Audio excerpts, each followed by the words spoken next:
All right, everybody, welcome to Community Effort Orlando, coming to you live from Orlando, Florida for Ultra Street Fighter 4. I'm James Chen. Hey, I'm Ultra David. This is going to be an amazing top 8. I feel like this is one of the best top 8s that we have had in the U.S. in a long time. Well, maybe one of the best top 8s also for the U.S. That is also true. Yeah, Americans have showed up in America in a way that they honestly haven't done in a while when it comes to these top level events. Just last weekend, we saw Southeast Asia Majors, another major Street Fighter 4 tournament.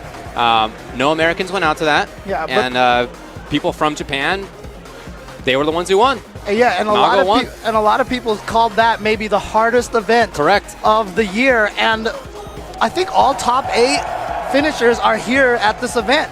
Guys like Momochi, guys like Daigo, guys like Infiltration. That's right, people who did not make top 8. Exactly, they're not here in the top 8. And in fact, we have 4 Americans in top 8, one in each of the 4 matches that we have set up for you to start the day. It has been crazy this whole entire weekend. I honestly can't remember the last time that happened. I don't know if that's ever happened in a top level Ultra Street Fighter 4, Street Fighter 4 in general event, that each one of the top 8 matches features at least one.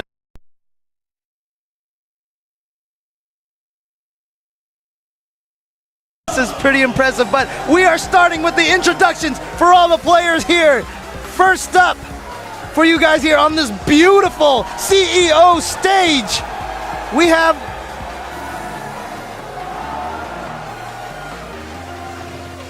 I think he's just the hype man here.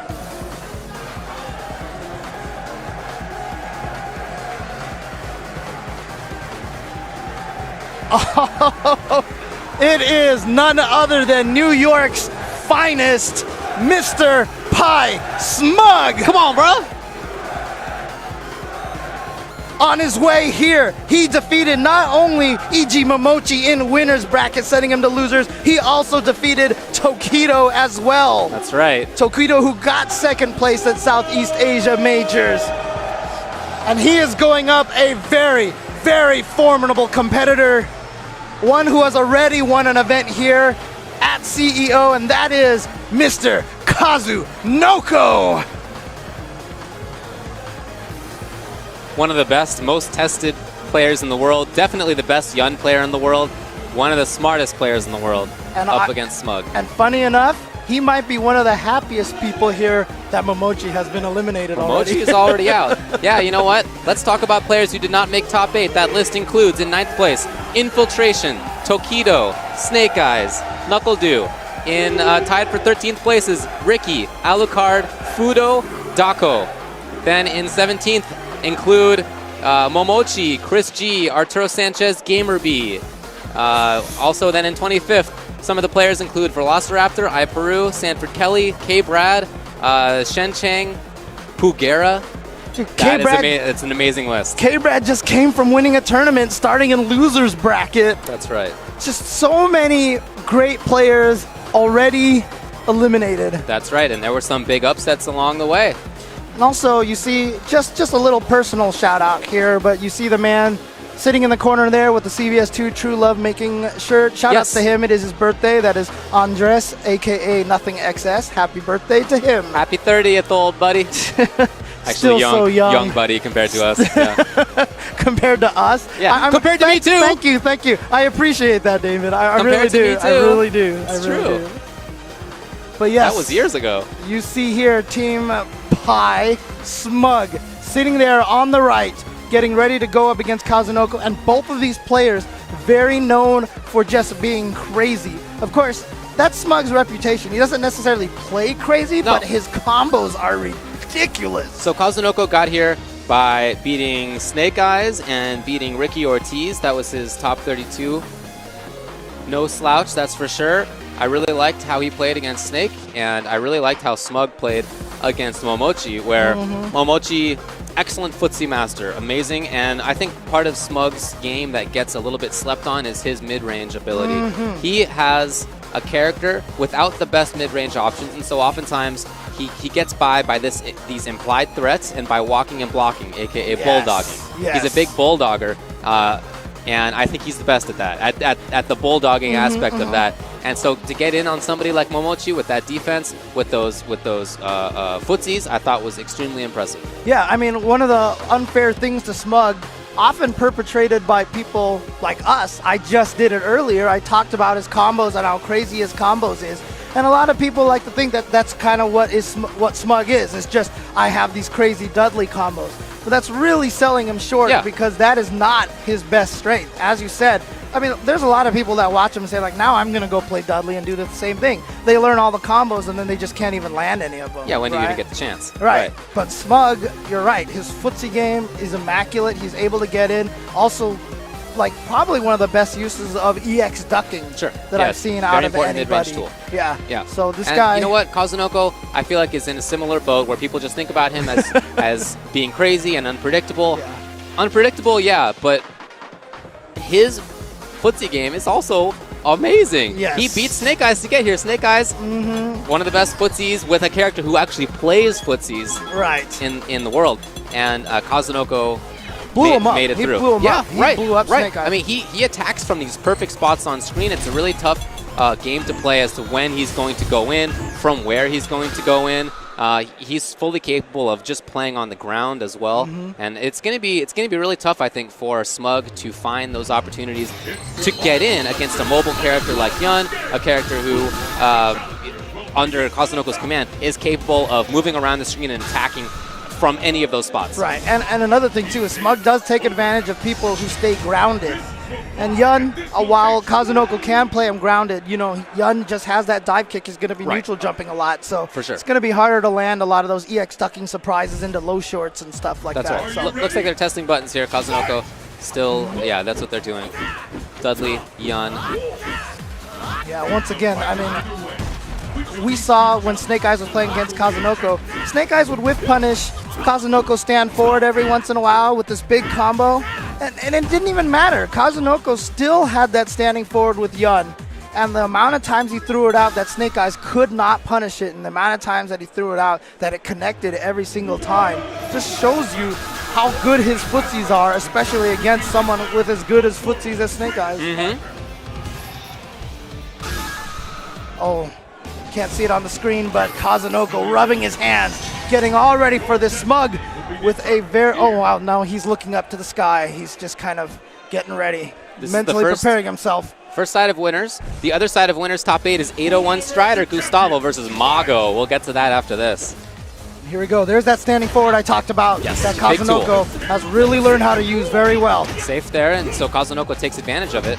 The key to this matchup really is going to be how much can Smug push Kazunoko into the corner and keep him in there. Yeah, that's not going to be easy. Yeah, you see Kazunoko using that focus attack, trying to get himself out of the corner situation, and he lands the first combo here. See, Dudley was trying to anti-air there. He was trying to deal with Yun's jump or Yun's neutral jump or another dive kick timing, but instead Yun came in. Oh. So hard to get a read on when he's going to do that. Oh, and just goes low there. Oh, and he gets a stun. That whole time, Smug had not stopped blocking. And there it is, Kazunoko taking the first round very convincingly. I spoke to a lot of people in the audience, you know, throughout the course of last night through today, and a lot of people are predicting that whoever wins this match could be the eventual champion. There was a lot of chatter about that these are the two. Even as Mago recently won Southeast Asia Majors, but these are the two a lot of people are talking about. Right now, it's looking like it's all Kazunoko Yun.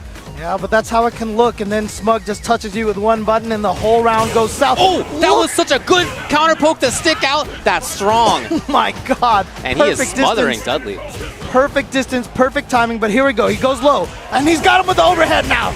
Yun, not a character with a really high stun bar. Oh, he caught the backdash, and he got the stun. And he's gonna go right into the ultra, get the full damage. He should be able to take this round with this. And there it is, 1-1 Smug versus Kazunoko. And again, like I mentioned, Kazunoko with a great start that round, drained him down to about 15% life, and then Smug able to come back. Should have been able to combo after that Fierce, but it's okay. Ooh, big chance now for Dudley. Smug's in, has the corner. Oh, gets him in the overhead. Oh, he had that. Huge that was drop. Gonna be stunned. And rare drop. A little bit of nerves there on Smug's part, but it's okay. He still has a huge life lead here. Oh, stops the dashboard. He's going to go for the red focus, and that should be enough. Smug going to take the first game in this 3 out of 5 set. I really like the backswing blow. The backswing blow is throw invincible, and it's a way to deal with, hey, just in case Kazunoko does command grab, which he often does do. You know, it's an important mix-up for Yun. Smug will be away. There you see Adil, a.k.a. Forwood, giving some advice to Smug. Interesting combination there. Haven't seen them, haven't seen Forwood on Smug's corner, but Forwood, very, very smart player himself. Oh, yeah. Very scientific player. Can probably give Smug a lot of good advice. There's a lot of players out there who I feel like are better coaches than they are necessarily players themselves. There's been a pause. Smug is trying to figure something out. Yeah. So they're gonna deal with this. Now we haven't talked about who else all made top 8 yet. Let's get to that. We talked about who did not make top 8 because that's a pretty impressive list. But this list of 8 is good too. So Smug versus Kazunoko, that's happening right now. Also in winners, 801 Strider versus Mago. 801 Strider who made it through, among others, Umehara Daigo. Yes. And Daiminion. And Daiminion. And in losers bracket, PR Balrog versus Xiao Hai and Bonchan versus Daiminion. Yeah. So again, one American in each quadrant. Very impressive. Yeah. Been a lot of doom and gloom talk lately among the American Street Fighter scene. That's correct, yes. All right, here we go. Game 2. Kazunoko on the right, Smug on the left. Ooh! And a focus to start off, but then another drop combo from Smug. And there we go. Gets the command throw, and Kazunoko knows exactly which characters he can get the number of strongs on post Zempo tension. Oh, wow, a couple of drops from both players. Not used to seeing that. Yeah. Big moment up there on that stage. Yeah. It's not a normal stage. You can tell it's a boxing ring. Yes, and the lights have been dimmed here. Those mood has been set very, very well here. Great dive kick right through that anti-air. Perfectly timed. Well placed. And a good read on Kazunoko there. He hit him with the dive kick. Smug probably think I should be able to block this button because he hit too high up. So Kazunoko didn't even try to combo, just went for the throw instead. And pretty rare that, oh nice. Pretty rare that Smug Dudley, wow, really? Okay, oh, he gets him overhead. an overhead. But again, the dropped combos. And again, Kazunoko dropping combos now. Oh! Really putting up a wall there in the corner. Kazunoko trying to fight his way out. Does a little bit, and he's out. Okay, pressure now. Just Smug. in case of dive kick, that focus. Yeah, Smug really trying to make use of that focus attack. Dudley with a good range on that focus attack. Oh! Red, the forward dash, and he should be able to take this. Very important tool for Kazunoko Yun to be able to do dash up, crouching medium kick into shoulder, red focus. It's really something that a lot of people aren't looking for, but Smug looked for it. And also getting that ultra to connect all the hits, I think you have to even take a small, tiny step in order to get that after the launch. Wow, that backswing looks super useful in this matchup. Oh, and he used all his meter. That is so key for Smug. Okay, Kazunoko setting the tone. Yes, I love it. All right, no drop combos here. From Again, oh! so smart. Even as many backswing blows as there have been. He wants to get that stun, but he's going to back off. He's not going to push too hard. Right. Very smart. But here he goes. He's going to be able to get the juggle and the corner position. Oh! There it is. Game Kazunoko 1-1. Yeah, and again, he just had a read in that round that Smug is playing very defensive. He got 3 command throws in there. Right.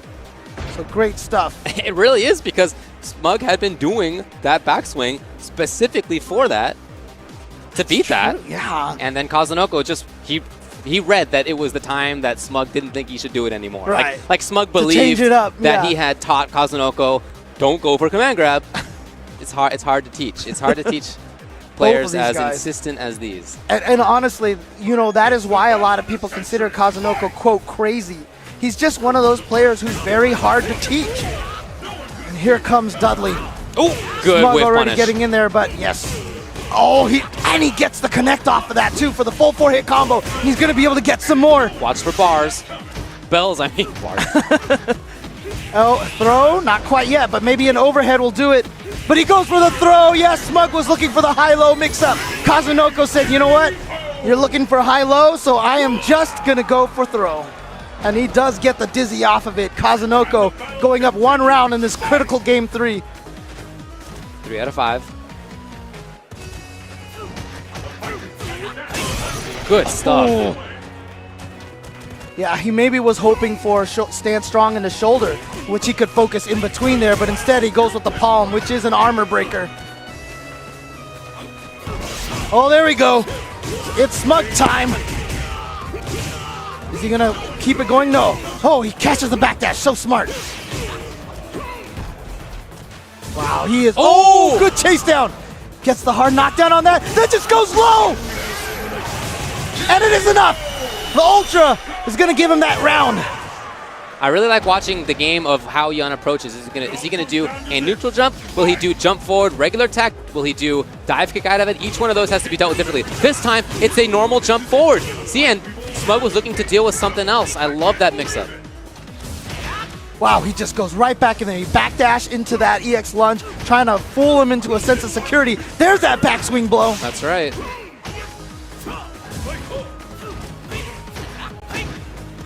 Smug has done a good job discouraging the neutral jump with those EX ducking uppers, but he didn't have any meter just a while. Oh, good read. Good read. The slight delay, just in case of Wake Up Ultra or Dragon Punch, into grab. Pretty safe option in that case, and he had the right read. 2-1.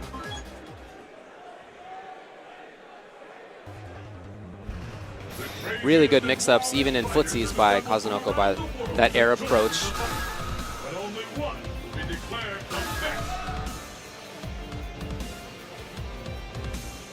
Smug in a deal, still talking.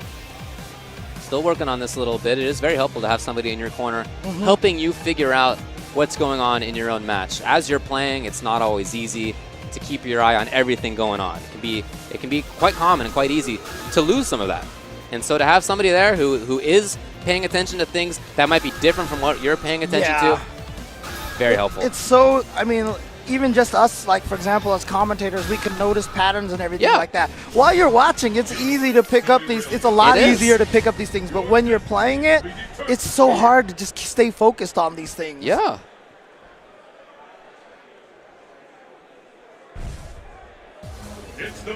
All right, here we go, game 4. Smug needs to win this to stay in there.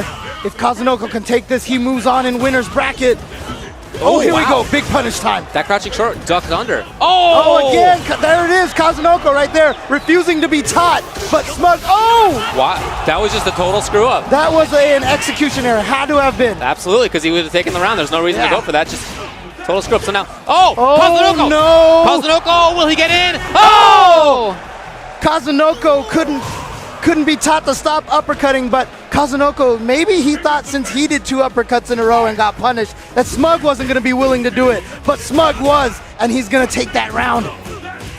After almost a huge mistake.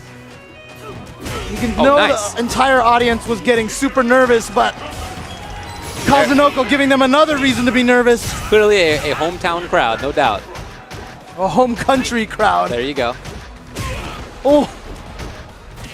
But it's not over yet. No, this is another character who is fully capable of making these fast comebacks. There you go. And same way it ended. Yep. Smart stuff.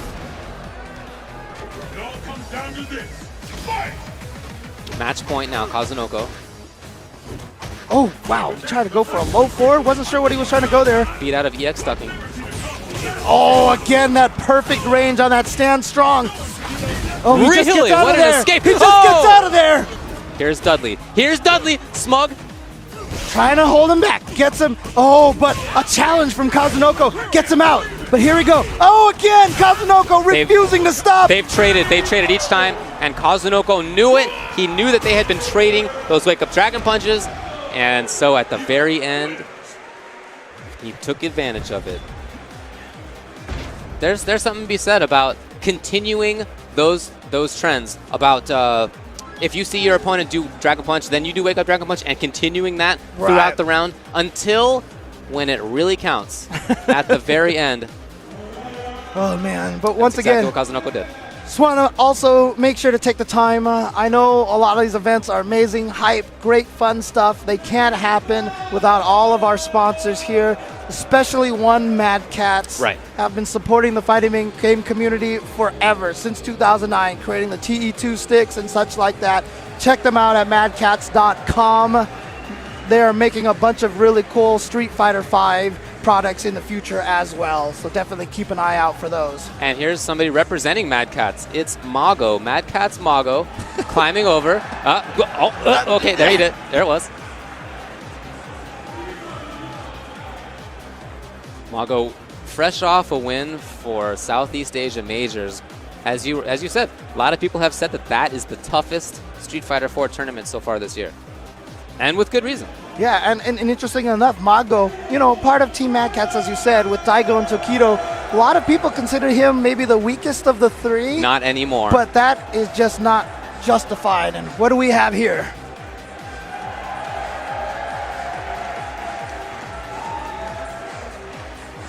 We have Gustavo 801 Strider coming up here with his Utah teammate 801 I Peru. See Gustavo there in the pink. Gustavo, one of the player to knock Daigo into loser's bracket on a on some clutch comebacks as well. Yeah. As we mentioned, he also took Daiminian, one of our other top 8 players, into loser's bracket as well. That's right. And Mago, he has had a really good weekend for himself as well. You know what? He's just looked like he has a lot of control. I can tell he loves the character he's using. Yeah. He loves playing Yang. You can really see it in how he moves around and in how he pressures. I think he fits really well with the character. And I'm not going to sit here and tell you I think that Yang is the best character in the game. I think he's good, but I think the way that he fits with Mago is to a T. And that really lets Mago succeed. I think we said it yesterday. Really, it just looks like Mago is having a lot more fun with Yang. Right. He's able to play that kind of game that Mago likes to play. Fei Long, probably a better character. Most people would tell you a better character than Yang. But like I said, you have to be a lot more patient and a lot more exact, precise with Fei Long. And I just feel like Mago gets to free flow, just to kind of freestyle a lot more with Yang. And I think he enjoys that a lot. Now, Strider, of late, people have there was a discussion about who is the top 10 in the USA, and I think I Peru was a little myth that a lot of people don't put Strider up there, and I think that that's absolutely accurate. Yeah, absolutely. I think he is so good. He's very smart. He studies the game a lot. His sense of spacing and footsies, I think, is one of the best in the States. Mix-ups are extremely strong. He comes in locked and loaded with option selects that almost nobody else does. One of the really cool things about as well is that, a lot of players have been known to use, stay loyal to their characters. And Abel is his character, as we see picked here. Now, the interesting thing about it is, at one point in time, he did go to other characters. You saw him pause on Makoto for a second there. Yeah. But he's also picked up an Evil Ryu. We often talk about players learning more than one character, how it's really useful. One of the side effects, not is just even necessarily counter picks, but different characters teach you different skills. And so 801 Strider, even though he's been winning most of this tournament, probably all of this tournament with Abel so far, a lot of that Abel improvement could have just come from playing a lot of Evil Ryu. Because like I said, different characters give you different things. They make you look for different things. Yeah. And then you start noticing stuff that you could counter with your previous characters that maybe you weren't thinking about before. Well, I don't see Yang very often anymore. Almost ever. And but I have to think that this is a tough one for Abel, because Yang just has such good mobility. He can go into the air. Dive kicks are oftentimes a problem for Abel players. Yeah, but we've seen 801 Strider has some interesting anti-dive kick option selects that he had against Yun. I'm sure he's going to try to pull some of those out as well here. But Mago's already going in. Look at this pressure. Could confirm. Here he is. The cross-up and the stun, just like that. That was a mauling. I love the double dash. Yeah, I have to think that Mago is another one of the big-time favorites here, considering what he's done this year in Ultra. Good block! Oh, and then into the air. Yep. Mago is just, I mean, he's been remaining airborne a good chunk of this match, maybe 25% of this match. Right. 801 Strider's got to look for maybe, oh, Ooh. wow, interesting. But I'd like to see maybe some air-to-airs or something, wheel kicks, something, try to discourage him from jumping. Oh, here we go, big opportunity. Throws him back towards the corner. Stays in the front. There's an option select. Really hard to escape. Wow. Yeah, gotta hit out. Good read.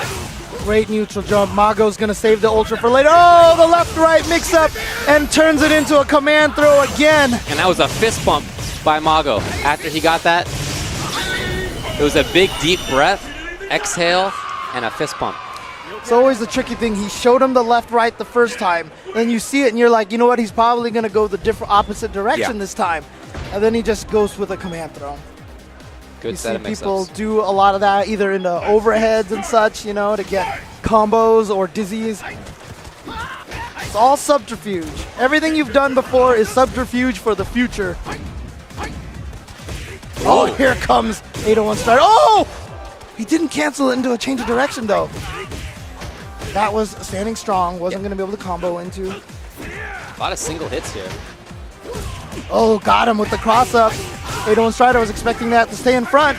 And here comes Mago. That corner pressure has been so good. He escapes it. Oh, see, there was that wheel kick. Tried to discourage the neutral jump, but didn't work out. Oh, Looking for the jump. yeah, he tried to roll away. Oh, you know what? That was an option select jump. Or also just hit on the ground on the other side.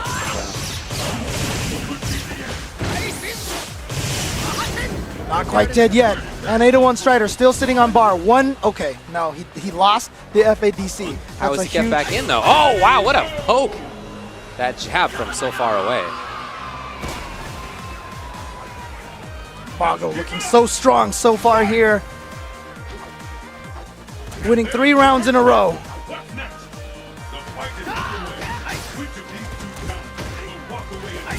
That's too high up. That dive kick hit from very high up. Smart. 801 Strider takes it. Double roll into throw. Wow. I do like that 801 Strider. Oh, never mind. Here we go. No mix-ups, just combo damage that time. Oh, what? Oh, into the corner. And he gets the stun off of that. And what's the mix-up going to be? Okay. Oh, wow. No fear from Mago. No fear at all. Yeah, he's just completely in control. Yeah. I was about to say, I liked how 801 Strider went to regular throws because he had a lot of his tornado throw whiffs punished. So he went for the regular throw, but it just hasn't been a factor. Gustavo, you know, we've talked him up a lot, and he's always seemed to not perform as well as a lot of people say for a top 10 player. Well, he beat Daigo. But It's he not did bad. beat He beat Daigo. Dominion. It's Yeah. not bad.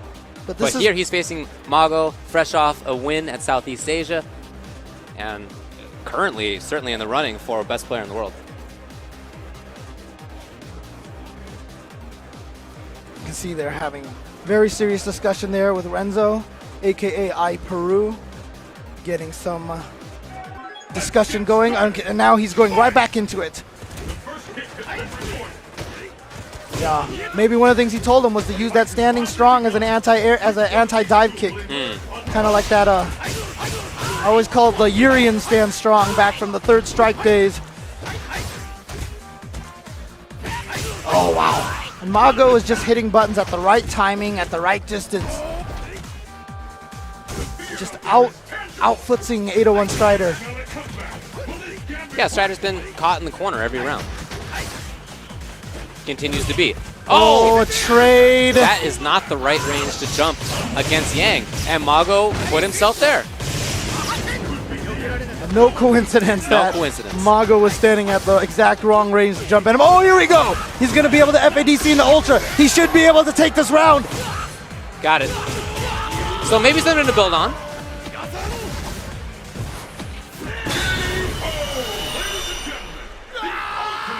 Definitely a lot of momentum switches we've seen over the course of this weekend. People winning 3 rounds in a row and then all of a sudden coming back. Oh, nice!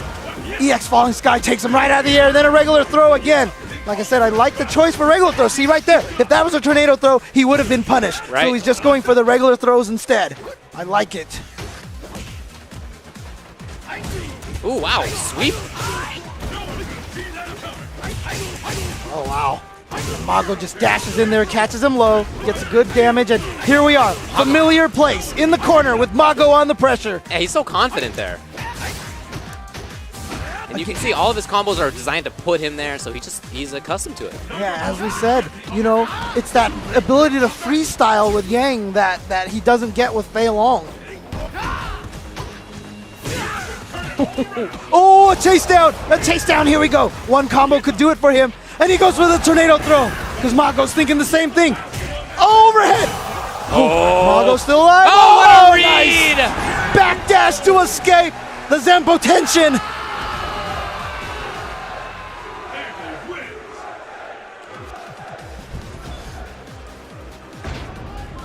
Gustavo staying alive here, taking it to 2-1. His back is against the wall. Can he pull off 2 more games in a row? It's the battle of the century. Fight! It's happened. We just saw Momochi do that to Infiltration at Southeast Asia Majors. And yeah, you see that standing strong punch that Gustavo has been putting into his game to stop the dive kick. And there's that jump back fierce, a very important able tool to deal with dive kick. Backdash, yeah, not just quite get there. out of that pressure. Nice standing fierce. Chases him down. He's gonna FADC just for some good damage here. And he Good goes for the read. tornado throw. And that's why you see it's risky to do. And he stays in the front. Oh, he went for a reset in there, and somehow Gustavo sniffed it out. And a regular throw. This pressure. Oh, And did he do read anything? it. He read it. Gustavo trying to take this to 2-2. And the battle continues. Fight!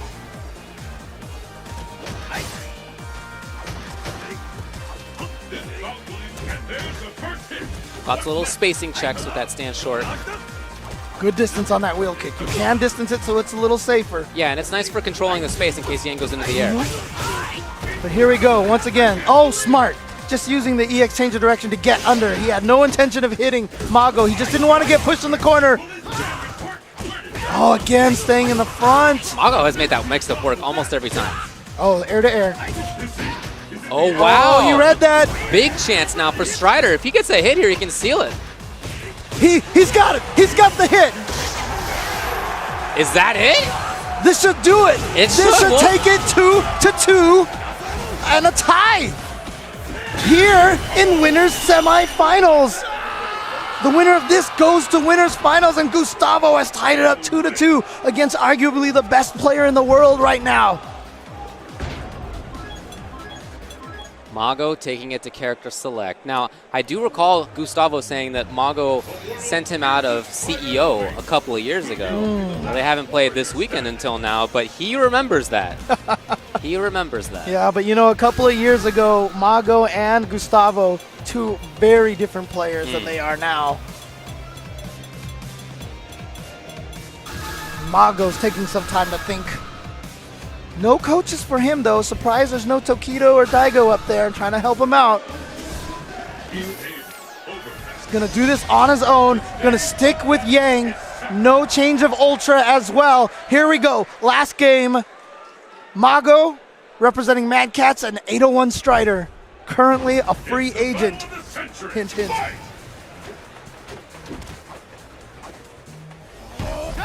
Oh, this time he let it rip. First time.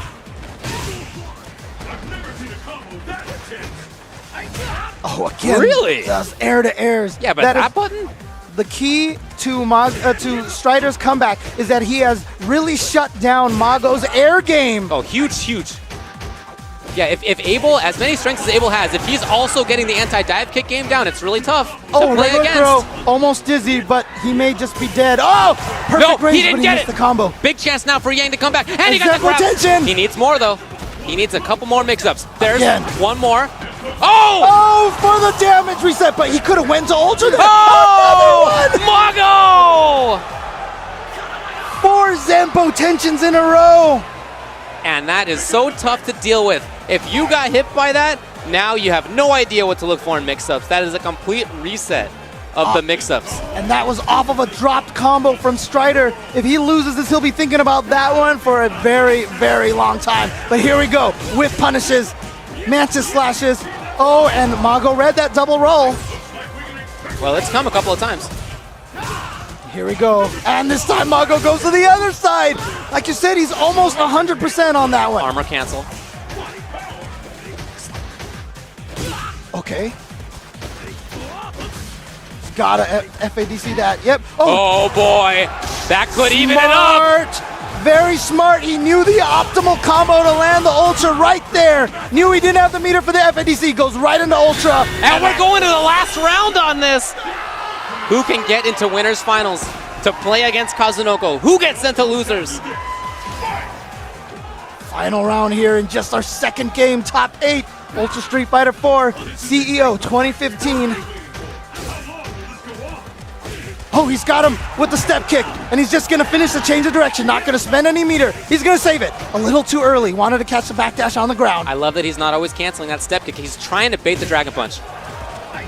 A little bit of a scramble here. Oh, with the no grab, and you know what? Strider was ready for it. Mago was a little tentative after was. that, yeah. Oh, armor break. Oh, here we go. Is that it?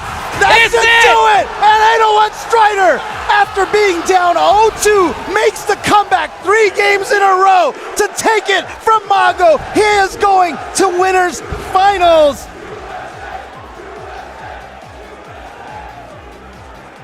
.801 Strider, Gustavo making a comeback of comebacks. Great adjustment. Like I said, the biggest key was how he was able to shut down Mago's dive kick game. Oh yeah. It was just those neutral jump attacks, the stand fierce at closer ranges. He took into account all of the proper anti-dive kick tools. He had at the farthest ranges the stand strong, at a little closer range the neutral jump attacks or jump back fierce, and at closer range the stand fierce. He just took all of those arsenals into the anti-dive kick game. That is where he put his focus, and it paid off 3 games in a row. Amazing. I'm very happy for him. He beat a player who just beat all of Southeast Asia and a lot more of the Pacific Rim as well. And he has made it into winners finals. But let's move on to the next one. PR Balrog versus Xiaohai. And here is Mr. PR Balrog, aka Eduardo Perez, walking into the ring. A man who half a year ago said, you know what, I'm retiring from Street Fighter this year. But then just last night, his tweet was, hey everybody, I'm back. And back he is. He started the weekend off with a little exhibition domination, and then made his way all the way into top 8 here in losers bracket. In losers bracket, he beat Julio as well as China's Dako. I think he was, who sent him to losers? I'm trying to see here. It happened a little earlier than we have in our brackets. And here comes Xiaohai from China, hoping to avenge his fallen teammate. Xiaohai, aka The Kid, walking into the ring.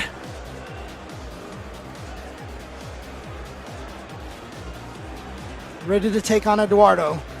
Now, we've seen Eduardo have some success against players such as Daigo Umehara using Evil Ryu. Yeah. And that is who Xiaohai has largely gone towards using. Xiaohai beat Daigo in this tournament with Evil Ryu. As well as Southeast Asia Majors in Evil Ryu mirrors. He's always seemed to have taken it over him.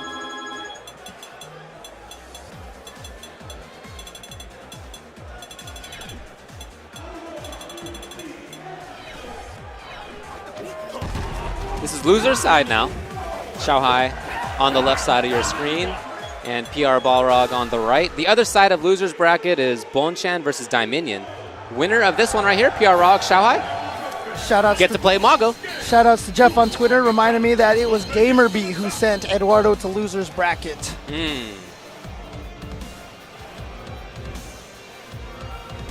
And Xiaohai was sent to loser's bracket by Tampa Bison, a.k.a. nowadays Booker. That's right. Yes. And he was crushed. You can see it. Yeah, that was a pool match, too. That wasn't even a semifinals match. That was winner's final of their pool. That's right.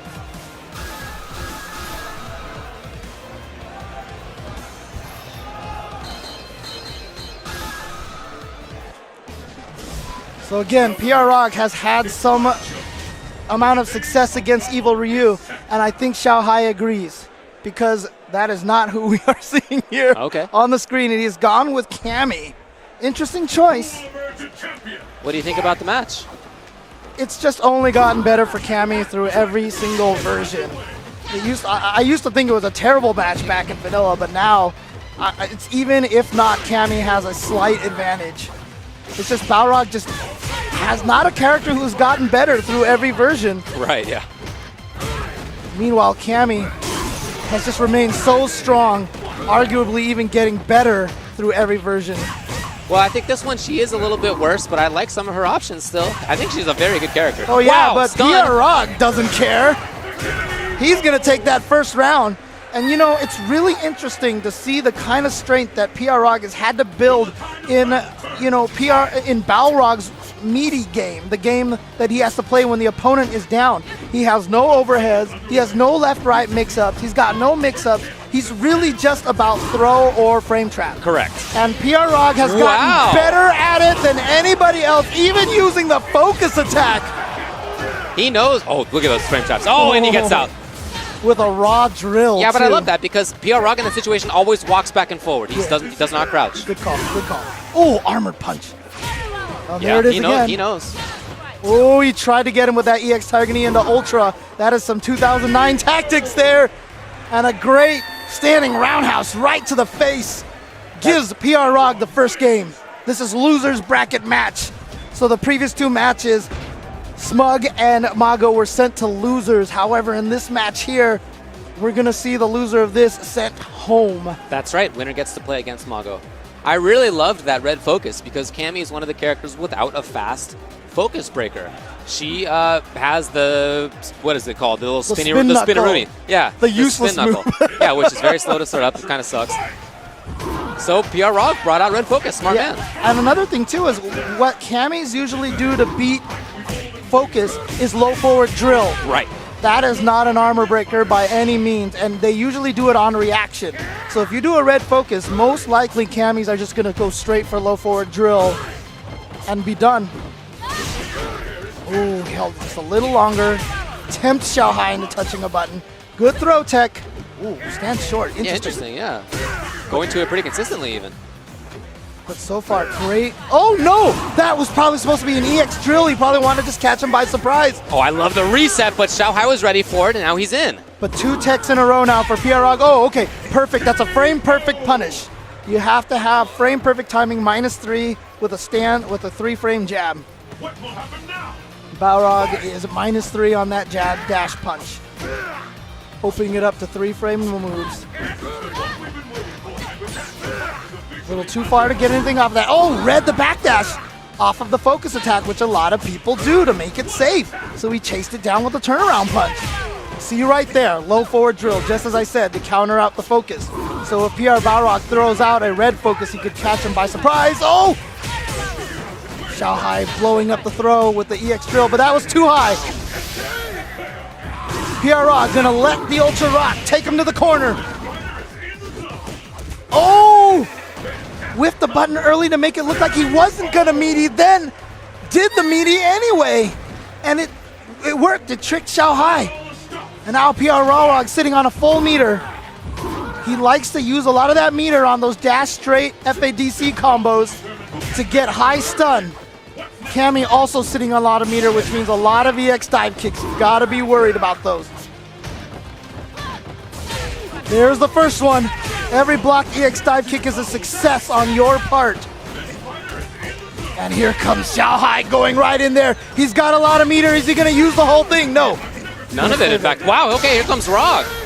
Wow, just with a Hail Mary EX headbutt. Well, it really can turn things around. He has the corner now. Oh, so smart. Again, yeah. He knows PR Rock likes to walk backwards like that. Yep. That is a read that is paying off. Yep, wake up low forward is to stop exactly that. Those people that like to walk up, feign as if they're going to try some offense, back off. That's the Balrog shimmy, as a lot of people know it for. Right. Now, I did not remember this. Thank you so much to everybody for pointing it out. But Xiaohai eliminated PR Balrog at EVO 2014 with Cammy. Oh, okay. Thanks there for you the heads go. up, everybody. So I think he also did well against PR Rog at the Master Series in Canada as well.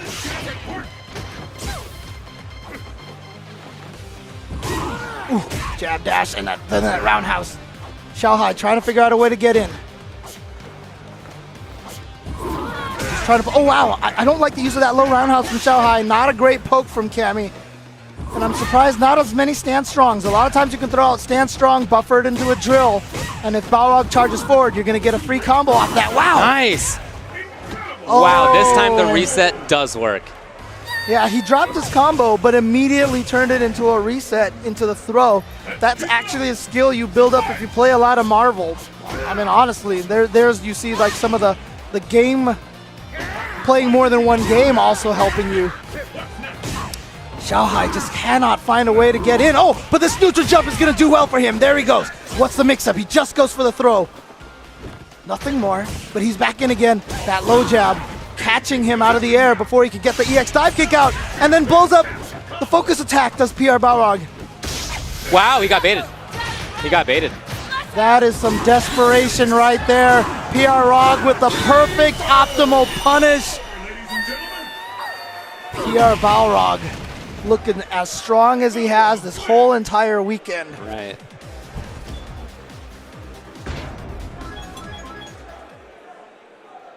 I love looking at the expressions of people's faces. You get so much information out of that.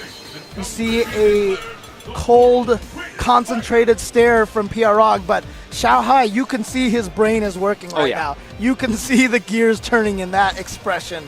Don't forget they also played at EVO 2012 where PR Rog won 2-0. Wow. So this goes back a while. There is some history here. Xiaohai is going to stick with his character. It's ride or die with Cammy now. He's got to win 2 in a row. PR Rog up 2-1 here in this loser's bracket match. Loser goes home, winner goes on to fight Mago. And Xiaohai lost to PR Rog with Evil Ryu at Topanga 5-3.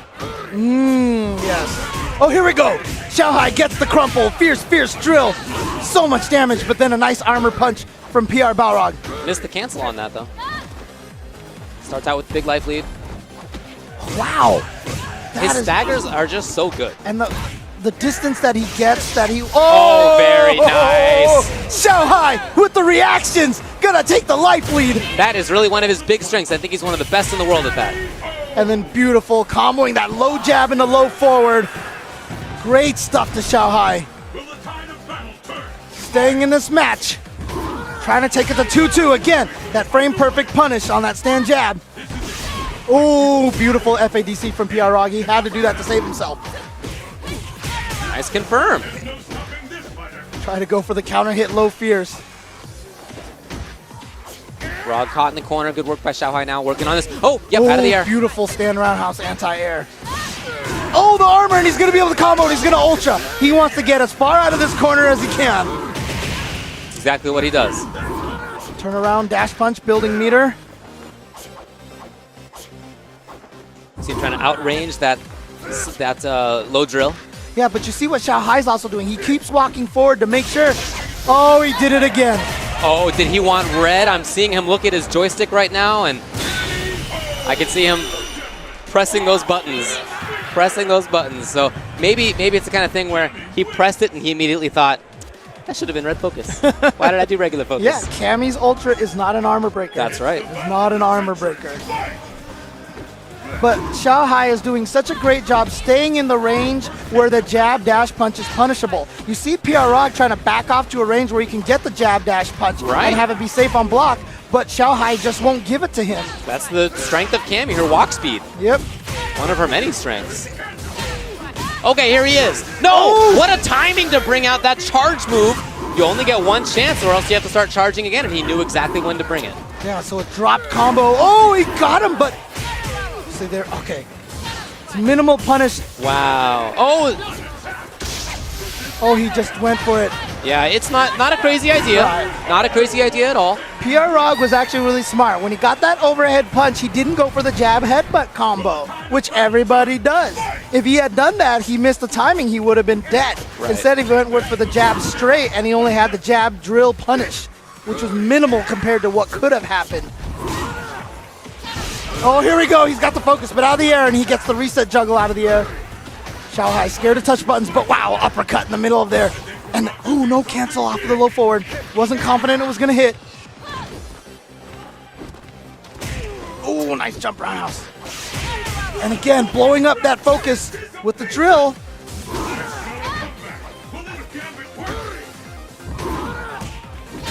Oh, here comes, oh, it wasn't. Oh, Oh, nice. Xiaohai saw it, though, and turns it into some offense. oh, No! but that should do it. Pierre Rog, is it going to do it? Is it going to do it? It does it. Pierre Rog stops the comeback from Xiaohai. Xiaohai gave it all he had. Great adjustments that he made coming from down 1-2, got it all the way there, and then just a couple of small errors. Right. Again, really, really great play there from Xiaohai, but Pierre Rog just too strong in the end. He's been playing fantastic, making great decisions all weekend long. Man, even starting with that big Royal Rumble that we had Friday night when he defeated 25 consecutive opponents over about an hour and a half, 2 hours. Just starting with that. And even though just an exhibition, you could see Right. in his decision-making that everything was working well. And it's been like Exactly. that throughout the rest of the tournament. And here we go, the final quadrant of this top 8. Also in loser's bracket, we are starting with Bon Chan, one of, if not the strongest Sagat player on the planet. At one point in time, largely considered, he was second place last year to Luffy in Evolution. And at that point in time, he was one of those players that was considered maybe the greatest player on the planet. Yeah, it really seemed like that. And since then, his success has been a little bit lessened, but he is still a threat, still a very, very strong player. But his opponent is...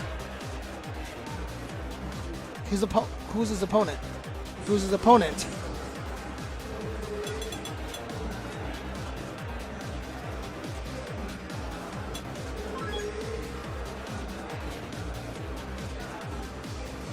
We hear the music.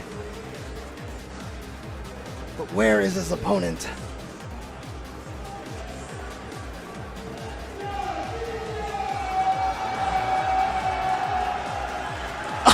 He's already on stage! Dominion!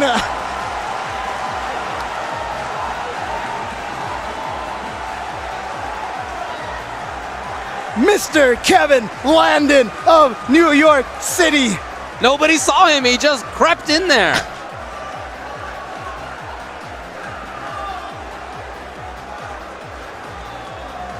Dominion with also an impressive run. In winner's bracket, he defeated Fudo, then lost to 801 Strider. And then afterwards, he defeated Infiltration in a really close match. And here he is in top 8 going up against Bon Chan.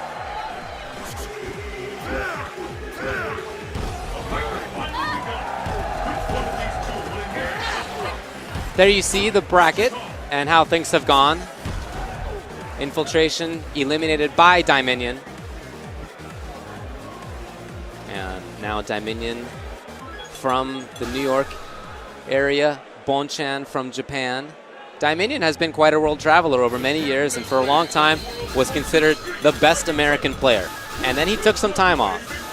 And he is back. He has been back for a little while. And he gets to play a matchup, a character matchup he knows very, very well.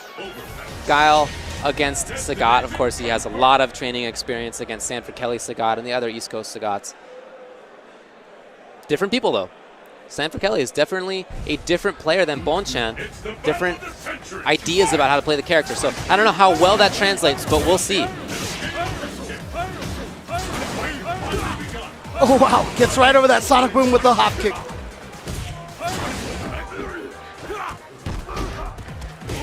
Oh, wow. Nice stuff. Bonchan catching him with a frame trap. Chases down the backdash again. Dominion getting pushed little by little into the corner. Nice. Sonic Boom combo right into that haymaker punch. Oh, beautiful from Bonchan. Got that towards roundhouse. Missed the second one, but still has all of the pressure going for him. Not often that you see Sagat push an opponent into the corner. Oh, what Oh my. that reaction! And that hit somehow. Wow. Amazing play by Bonchan.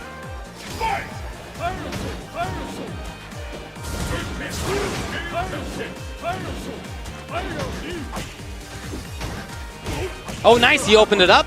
That crouching strong opened and pushed back into the corner. Now is Dominion. He's trying to fight out. Okay. Slow that over. Really can't jump at that range. He knows it. He knows it. It's just a question of how to fight on the ground.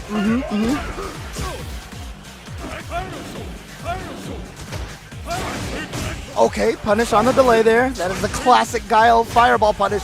Oh, and he chases that down. Yeah, that's an armor breaker. And then that punch to the face. That's so satisfying punch from Guile.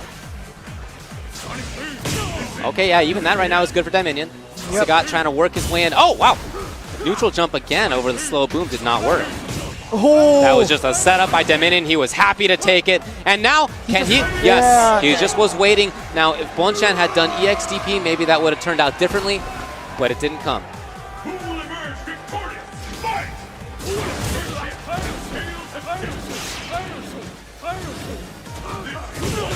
here we go. And again, shout outs to the Twitterverse right there reminding me that Dominion did beat Bonchan in winners back at final round just earlier this year. Oh, he went for the upside down kick, but a nice little crouching jab check. And again, that little Van Damme kick right over the low tiger shot. Dominion just trying to play defense, strong defense right now. Fighting from the corner. Yep. He's accustomed to it. Again, Nice to getting get over over. there, yeah. No, too far. Too far. Bonchan maybe knew it. He's one of the best in the world at that spacing game. Question is now, how can you contain Guile? Oh no. Contain Dominion, Yomi Dominion. Wow, if Bonchan was more aware when he landed on that fireball, he might have been able to combo into Ultra too. Could be. Oh, nice throw tech. Dominion trying to get back in there. He's fought a little bit No, of he got space. baited. He Now, what faked can it. Dominion do? What can No, Dominion and do? then- Yes, yes. Oh, No! no flash kick. He Could have missed done it. flash kick FADC Ultra 2, maybe for the win, but no, now it's got a lot of work. Oh, he's got under there. He's comboed it. EX. Oh, there it is. Dominion with a comeback against Bonchan, and he's going to take it. You see a little relief on his face there, like, I had it, but I still took it. You know, I had it, I lost it, but I grabbed it back. It just at the tip of his fingers before it rolled off the cliff.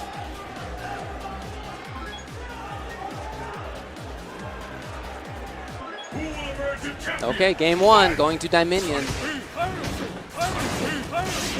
Ooh, just a little too far. Not punished though, uncharacteristically.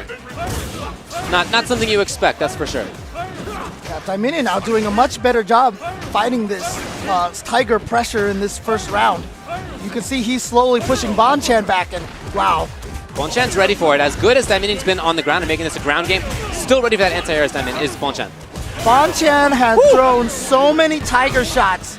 The one time Dominion tried to jump over it, Right. that's when Bonchan didn't throw the Tiger shot. You got it. That is so crazy. That is ridiculous. Fight! The fight's officially underway. Dominion now trying to approach from the ground still. And Bonchan just really spacing it out well, pretty consistently.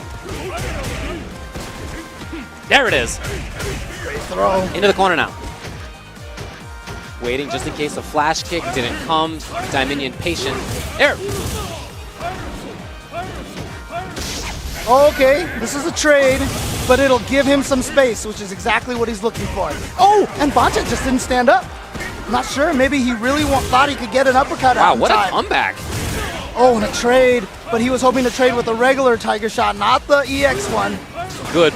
Both brought out EX. Very smart. Oh! Okay. And Dominion, can he make this comeback? He was way down. That was a great round start for Bonchan. Yeah, but- Trying to close it out. Hard part right now, Bonchan sitting on that EX Tiger shot, which is scary, because if he knows it's going to connect, he can combo into Ultra 2 from full screen. That's exactly what that was about. Looking for it. Dominion has EX as well. Is that in time? Wait, Maybe, but is he gonna maybe. die first? No, oh my god, it was Chip. It hit him once, and he recovered the block, but he just didn't have enough life left. And if you saw, Bonchan literally with like 1 pixel left.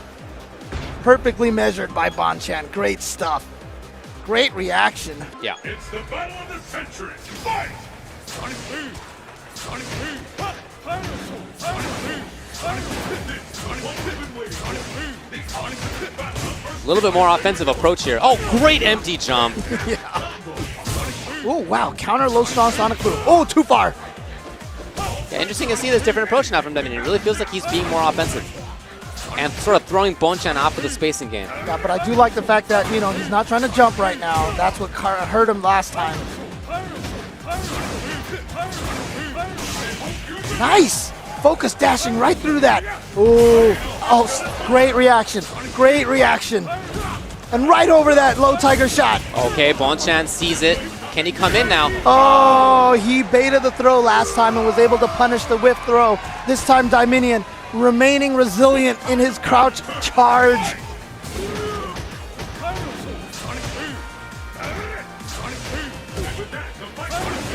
That should be punished, yes. Yeah, he's really changed up the spacing on this. Bonchan has to adapt. Not easy with a character like Sagat, whose mobility is about tiger knees and dashes, not really walking. Hard to find those minute spots. Beautiful low jab into EX tiger shot from Bonchan and immediately just gets Guile right back into the corner. Dominion trying to fight his way out. Oh, challenge from Dominion. Yeah. Yeah, you see this walk now. Oh, a backdash to avoid the focus attack. That was so smart. And then he gets the throw. Is he going to just ultra? Oh, no. Okay, yeah, he probably could have gotten ultra back. That was the move he used to take a round off of Infiltration. Just walked up and caught him with the overhead at a range that Infiltration wasn't expecting it. Right. And he uses it here to the same effectiveness. And you see Yipes down there yelling words of encouragement at his New York brother. I want Bonchan to think a little bit about this, and it seems like he is, about how to sort of deal with that new spacing that Dominion is using, the more offensive approach. You saw him towards the end of that try to walk forward a little bit to get a better range. And indeed, he is now. So he's using the walk a little bit more. Nice adaptation. Oh, and this time he gets the read on the tiger shot. Gets over there, then the fake of the throw, and he gets the frame trap on the upside down kick. And then a roundhouse to the boot, and a jump roundhouse. Wow, Dominion is everywhere. This pressure from Dominion is ridiculous. He really turned it on from the start of this set when he was caught in the corner in each round. He has now cornered Bonchan Sagat. Oh, look at that, building Ultra. He's set himself up with that Sonic Hurricane now. And then protecting himself really well so he doesn't lose any of that white life. Oh, here comes Bonchan. Oh, Wow. He read it. He read it. Bonchan has tried to bait out the flash kick a couple of times by jumping over it. This time, Kevin Landon knew it. Newly signed to Yomi, the Team Yomi, and he is proving his mettle here this weekend at CEO. He's 1 round away from eliminating Bonchan.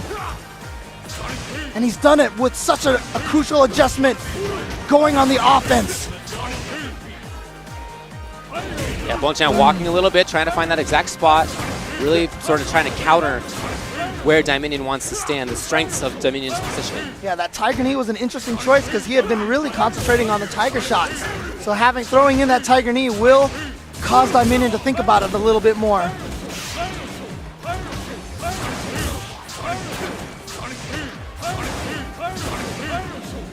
A little too Oh, far. that was so sick. Really? What a Bonchan reaction. didn't believe. And now Bonchan once again in the corner. But, Good okay, stuff. great stuff. Yeah, Saw great him pumping it patience for there. Oh, here we go. Uses the EX. Oh, but Dominion trying to make this comeback. Trades. Oh, walked up for the throw. Yeah, and there was a threat there of flash kick FADC that Bonchan did not bite on. No. Oh, he tried to yeah. block. I mean, it was interesting. He didn't do the flash kick FADC, which is kind of crucial because now he has those 2 meters coming into this round. Right. For Bonchan, first round victory that he's had in about 3 or 4 rounds, so this is very crucial for him. Can he steal this momentum back again? Using that tiger knee as a little change up. Ooh. Oh, trying to neutral jump at that time, didn't get it. Too far. You know, I'm surprised Bonchan doesn't throw out like a sweep in that range, you know, to catch the back fist that, you know, if he's not going to get hit. Oh, medium kick's been working really well over this past little series. That's true. Again, see that Tiger Knee. It's been one of the crucial tools that he has added to his game to really put Dominion a little bit more on his heels. Wow. Yeah, he knows exactly how fast the boom starts up and when he will be safe in throwing it. Oh, wasn't expecting the EX. Now Bonchan has the control. Dominion using a little bit of that meter to try to gain that control back. You see what the use of those 2 sonic booms gave him. Nice! Is that it? Round for Bonchan. Not quite. Gonna be tough to make this comeback. You really can't afford more than 2 hits of chip. And he has no meter as well. He got the forward jump. There Oh, it is. but there's that Nice. standing forward, just like you said. Yep. Tied 2-2. We've had every match so far go to the final game here, except for one. That one went 3-1, Smug and Kazunoko. But 801 Strider and Mago went full 5 games. PR Balrog Xiaohai went full 5 games. And here we are on game 5 between Dominion and Bonchan. We are taking all these matches to the limit here, ladies and gentlemen. Thanks everyone at home for tuning in. Capcom Pro Tour CEO 2015, a premier event. Winner of this tournament qualifies for the Capcom Cup in December of this year for a chance at that $120,000 first place prize. So it's been fun watching them adapt to each other over this set. Nice. Dominion a little bit better on the spacing there. Yeah, staying outside of that short Tiger Knee range. Made the same recognition that he's adding that to his arsenal. Wow. Ooh, an execution error. Probably so, yeah. Oh, he tried to challenge, but that was a level 2 focus. Level 2 focus does give you block advantage off of that forward dash. Oh, Dominion just very patient. Doesn't want to overcommit. Ooh. Dominion with a life lead, albeit a very small one. Yeah, it can go away quickly. Did he get him? Yes, you can see the hands outstretched. Just was wondering if it was going to be far enough. That's He does why the he empty low blocked. jump. That's why he low blocked before. Yes. Dominion is at match point against Bonchan. Snags him with a little bit of an overhead there. Small damage, but just puts holes in your opponent's armor. That's the whole goal. Using that EX to try to gain the advantage back in this fireball war. Every fireball, the speed, the timing, whether you use EX, so crucial in gaining advantage. You can see it every time the Tiger Shot is, or whoever the fireball is closer to when they trade is at a distinct disadvantage in a fireball war. Okay, here's Diamond, or here's Bonchan now. Nope, pushed out immediately. And Dominion has had great recognition on when to press those EXs. Dominion has had a lot of trouble dealing with that focus attack. He's blocked it many times, and it's given Bonchan that ability to try to get in. But Bonchan recognized that Dominion is willing to do that step kick roundhouse, so he's throwing up that focus attack in case to try to catch that. But Dominion has had almost no risks with normals at range now. It's been almost a fireball war. He has kept Bonchan out almost this whole time. When he's been up close, he hasn't taken any risks. So it's been really tough for Bonchan to break it. That was really one of the first Yeah. that Dominion has come in for. And there's only 20 seconds left on the clock. Oh, a great trade for Dominion. He's going to take it. But he's in a bad spot now. If an EX from Bonchan Sagat will go into Ultra 2. Risky situation for Dominion. There! Oh no! Oh, great trade. Very fortunate trade. Here we go. Oh, flash kick FADC. That's probably gonna do it, folks!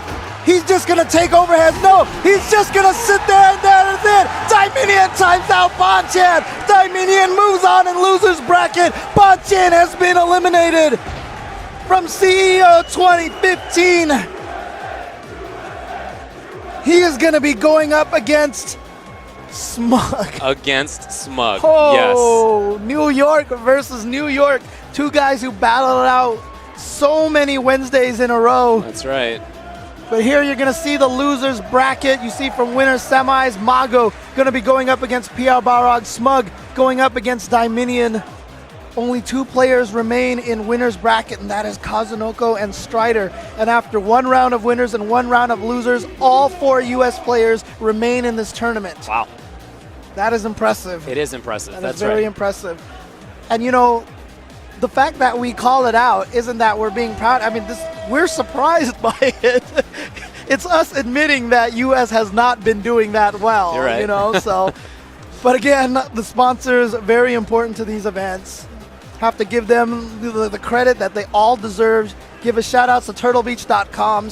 You know, tell them thank you for helping provide, you know, having these tournaments even happen in the first place. You know, the players on stage there, that's what they're using. Yep. That's and what they're using. While you're there, check them out at turtlebeach.com. They have a wide range of headsets, all sorts of crazy features. I mean, I actually looked there, and it's like some of the things that they have in there is some crazy technology going on in headsets. You know it. Okay, we're going to move on. We're going to stay in losers. Winners finals is Kazunoko versus 801 Strider, but we're going to stay in losers with PR Balrog and Mago. As you said, on the other side of losers is Smug and Dominion. See a little bit of an exhale from Mago. Not being, I mean, let's face it, in the past 3 tournaments, he's not accustomed to being in this position. He's like, what is this losers bracket? What is this concept of being eliminated if I lose this match? Being declared the world's greatest fighter.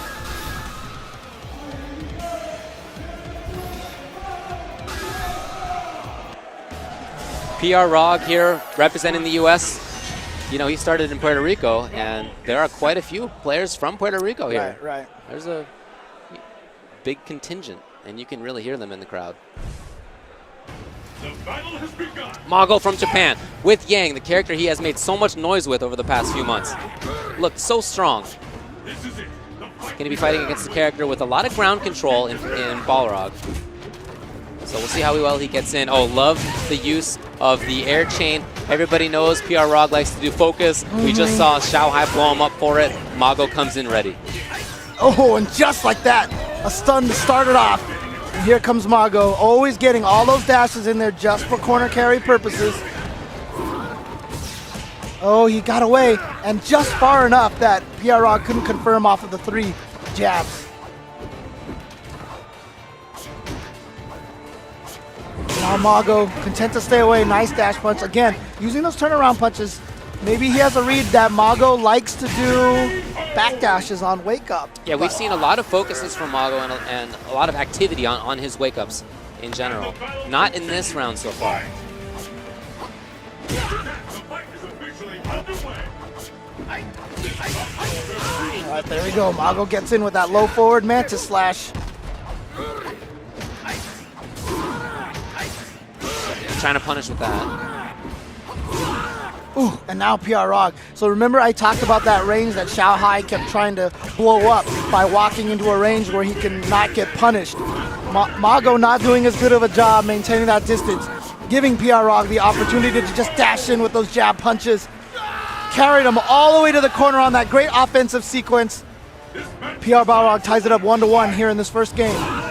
Again, that jab dash punch distance. Oh, okay. That time Mago defeats it not by getting closer, but by walking a little bit out of the range so that he could whiff punish it. Oh, nice. Okay, Rog getting the mix-ups right. Backdash on wake up that time. Good read by Mago that there was no turnaround punch coming. Wow, just counters it. Oh, he doesn't go for the super. No. Oh, no, he just misidentified it. He thought it was a hit. He got it wrong. Raw Ultra is going to be a huge damage on punish here, and he's going to save 3 bars of meter. Huge opportunity for Mago now. No bars for PR Rog. He spent it all on that super. Wow, autocorrect? Yes! And he went for the command throw. He saw in that Gustavo match, it was a left-right mix-up or a command throw. And he figured, you know what? Ultra will beat all of them. That's right. So I am just going to do the Ultra, and it was really smart. He probably did charge, forward, back, 3 punches, because that would trigger the Ultra regardless of which direction that he's facing. So Eduardo takes the first game on that crazy read.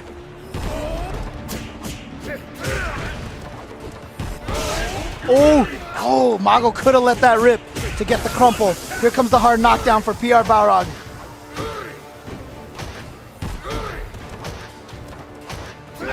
Okay, Mago gets in there, but a little bit too high up to combo off of that dive kick. I think he wanted medium kick chain right there, but he was just too low. Oh, great challenge with his low forward, and this time from the front. Mago not discouraged from continuing to try that same mix-up. Good spacing. Caught him right on the shins, right on the toes with that dive kick. Perfect distancing. Remember, they played at CEO 2013. These two, PR Balrog won it 2-1.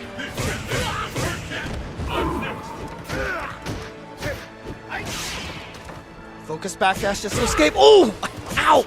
Again, those stand jab checks. Realizing that Mago likes the forward dash during footsies to try to build that distance. You're so scared of the dive kick that the forward dash is a really good read from Mago, so he can get free distance coverage because you're just paying attention to the. Oh! Nice catch. And he has full meter. Oh, he went for it. Wow. Oh, focus dash. I like it. Would have lost to the command grab, but That's true. what a whiff punish. What a whiff punish. Oh, but then he drops his own combo. Wow. Looking for backdash. Yeah, Mago has backdashed in those situations a lot. That mid-range footsie situation. Nice! Yeah, he was just going to chip out. PR Rog knew it. So you saw him try to get the heck out of there.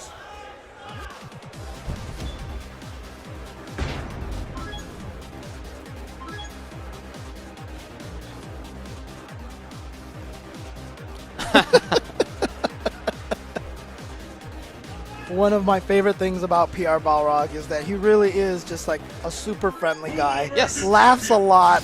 Oh, Mago is pretty much the same. Yes. Both of them, two players having a lot of fun. I remember I took him out to have Jewish food one time back in LA. Oh, really? Yeah, he was not a fan. During the time he was stranded in the that's right, States for a while, yeah. That is Mago, of course. Oh, wow. That wasn't a combo off the dive kick, but still got in there. And here we go again. That one was a combo. I really like PR Rog. Oh, wow. Wow, we got under. Oh, is he going to ultra? Yeah. This should be it. I mean, that was a lot of jabs, and this doesn't do a lot of damage, but it's enough It did on enough. the last hit. You know, Rog has had a lot of really nice little crouching shorts, crouching medium kicks in footsie range because he knows how important crouching medium kick is to Yang's game. Or Right. crouching shorts or dashes up, you know, that sort of thing. That mix-up has been paying off so much for Mago this top 8. Oh, again, trying to chase down that backdash. That's what those point-blank turnaround punches are.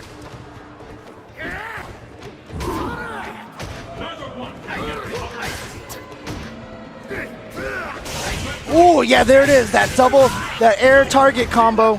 Not a lot of characters have it, but one of them is Yang. And so he is going to take advantage of that. Nice. Oh, yeah. Good read.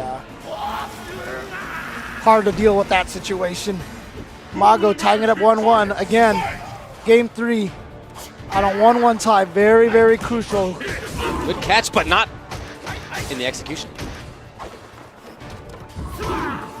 Ooh, interesting. Oh, wow. Just uses the dash upper. Very rare to see people actually use that as an anti-air. Oh. There's that dash up. Wow. Oh, no. What a read from PR Rog. Amazing. Mago likes to do that when he has super in the final round. Come in there because he has setups that are crazy with it. But PR Rog knew.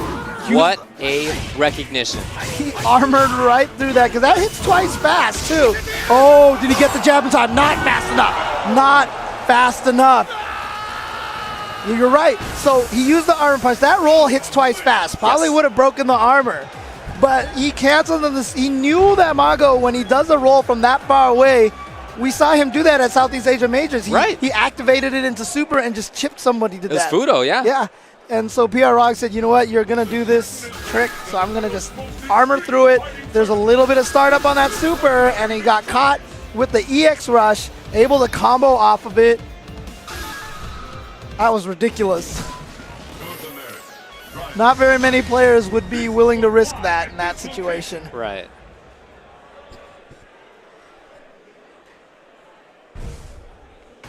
Let's get started. Fight!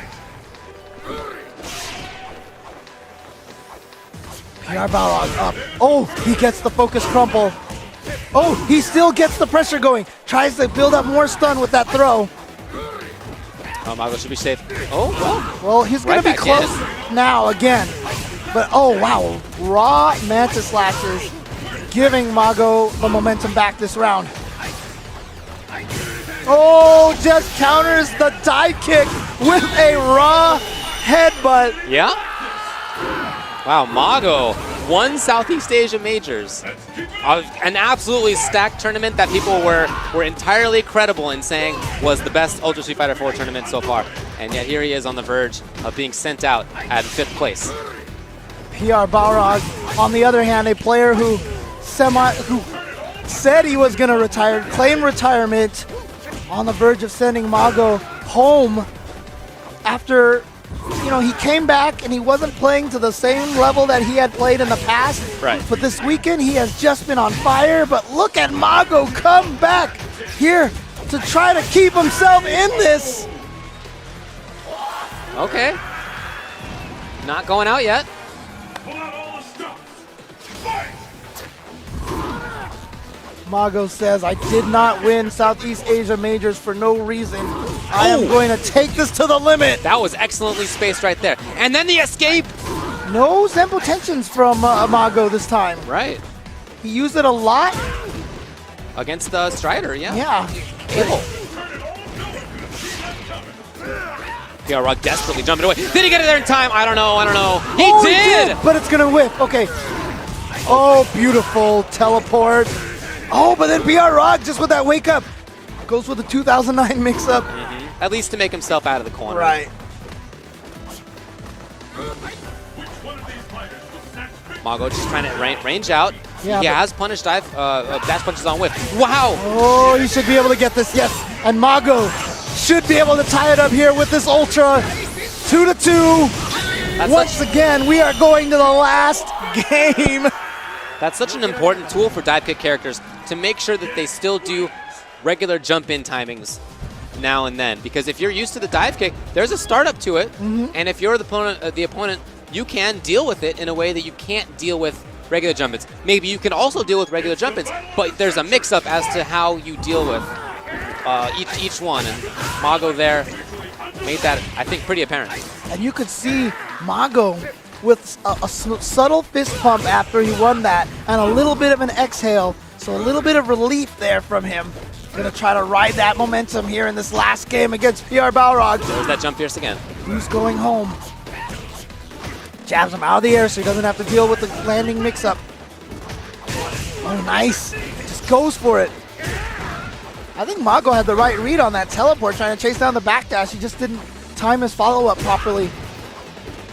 PR Rock so good at that walk-up low sweep or walk-up low forward. Catches so many people right when they touch a button.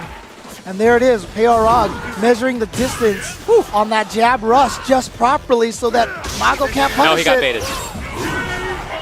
That was a ridiculous attempt on reacting to a dash punch, which is possible. I've seen people do it, but if you're waiting to twitch, then That's what happens. That's what happens sometimes. That's what happens. Oh, and he uses the armor to get through there.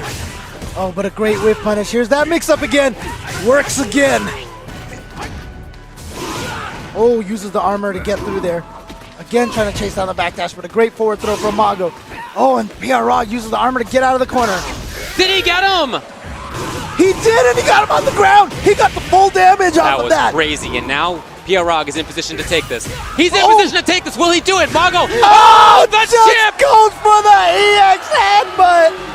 Everyone was expecting some sort of dash punch. He just EX headbutts, and he eliminates Mago. There are 5 players left in this tournament, and 4 of them, ladies and gentlemen, are from the US of A. Only Kazunoko remains in winner's bracket Well, from Kazunoko Japan. is in position still to take this whole thing, so let's not be too self-congratulatory. He is, right now, if I was a betting man, Kazunoko is winning this tournament. Yeah, I can totally see it happening. Look, I'm not gonna fool anybody No, of out course, there. yeah, of course. US is doing great, but Kazunoko, one of the biggest threats. Yes. And let's face it, every time Kazunoko loses in previous tournaments, it's almost always to another Japanese player, That's true. right? It's almost always to another Japanese player. One of the reasons why I said he was so happy that Momochi was eliminated is because Momochi is the player who eliminates him from tournament after tournament. So Kazunoko's in prime position to take this right Agreed. now. Absolutely. So Other side of losers is Smug versus Dominion. There they are. This is a Yeah. matchup that they've been playing for years, for the last few years, as Smug has been on the come up. You know, when Dominion had been the best American player for a little while. Yes. And it was during that time that Smug really started to play. Lots online. He was convinced to come out to whatever it was at the time, previous, I think it was Big 2. And you know what? That he really studied up, and he has become one of the best. One of the best. absolutely, yeah. Not only one of the best, but he is also, I mean, this name gets thrown around a lot, but I mean, for Smug, a lot of it is justified, but he could be considered the people's champion right now. Right. He is such a fan favorite amongst all of the Street Fighter fans watching these events. And it's because he just flexes on people. The He mayor has. of Duff City, Pi Smug. Remember talking with Dominion maybe about a year ago about, this is before Ultra, about Dudley. And saying, you know what, I was one of the people who slept on Dudley a lot back before Ultra. It was a very common idea that, you know, the bottom 5 was, you know, whatever characters plus Dudley.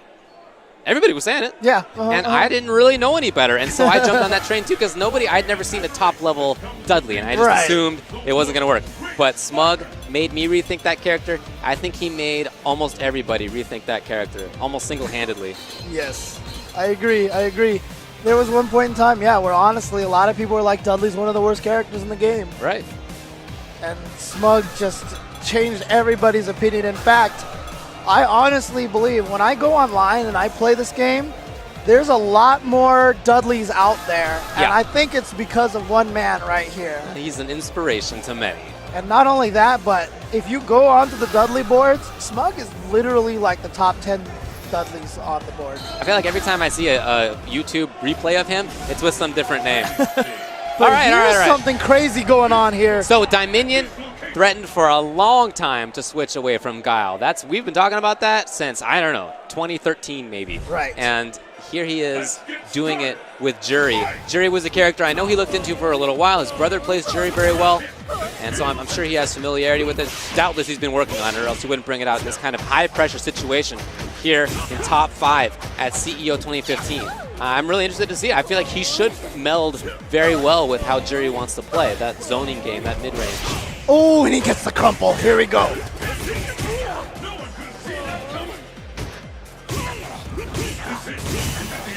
All right, just takes him right to the corner.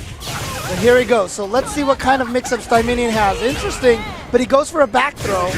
Yeah, so back throw, and he jumped over just to get out of the corner. Unfortunately, that takes away his setup. Will the tide of battle turn? So Pi Smug there with just a smart EX wake-up uppercut. Take it. Here comes Dominion trying to get in there. You can see how much more mobile Jury is compared to Guile. Right. She has great corner control as well. That's exactly what he's going for right now. Overhead block. Nice. Oh, here we go. Oh, a little too far. Okay. Oh, wow, he just went for it. Trying to look for a fireball release, I guess. Very kind of uncharacteristic to go for Hail Mary Ultras like that from Smug. Great block. Oh, wow. And Great block again. Don't count Smug out. Look at that. Consistently on reaction. It's impossible to count Dudley, especially when it's in the hands of Smug, out of any round. Oh. Is he trying to uppercut? What's he trying to uppercut in those situations? It might just be something he knows about the matchup. Yeah. Dyminion had to spend some bar on the FADC to save himself. Here's Oh. Smug. Couple of big hits. Not turned into much. Just a good corner position, though. Good carry. Wow, patience from Dyminion finally gets opened up. Missed the overhead. Oh! Oh, but then just dumped right out of the air. Wow, he didn't cancel. I'm surprised. Could have had red focus. And an overhead from really far, but here we go. Feng Shui engine. Your energy could melt off of this, but Smug not giving him the opportunity, and Smart gets out of the corner. He did not even care about that feng shui. He woke up with down medium kick. He woke up with that counter poke, and then immediately the Out of Thunderbolt. Out of there. Yep. So I guess Dyminion didn't like how that went. Craziest and wildest fighters assembled from around the world to join the fight. But only one will be declared the best.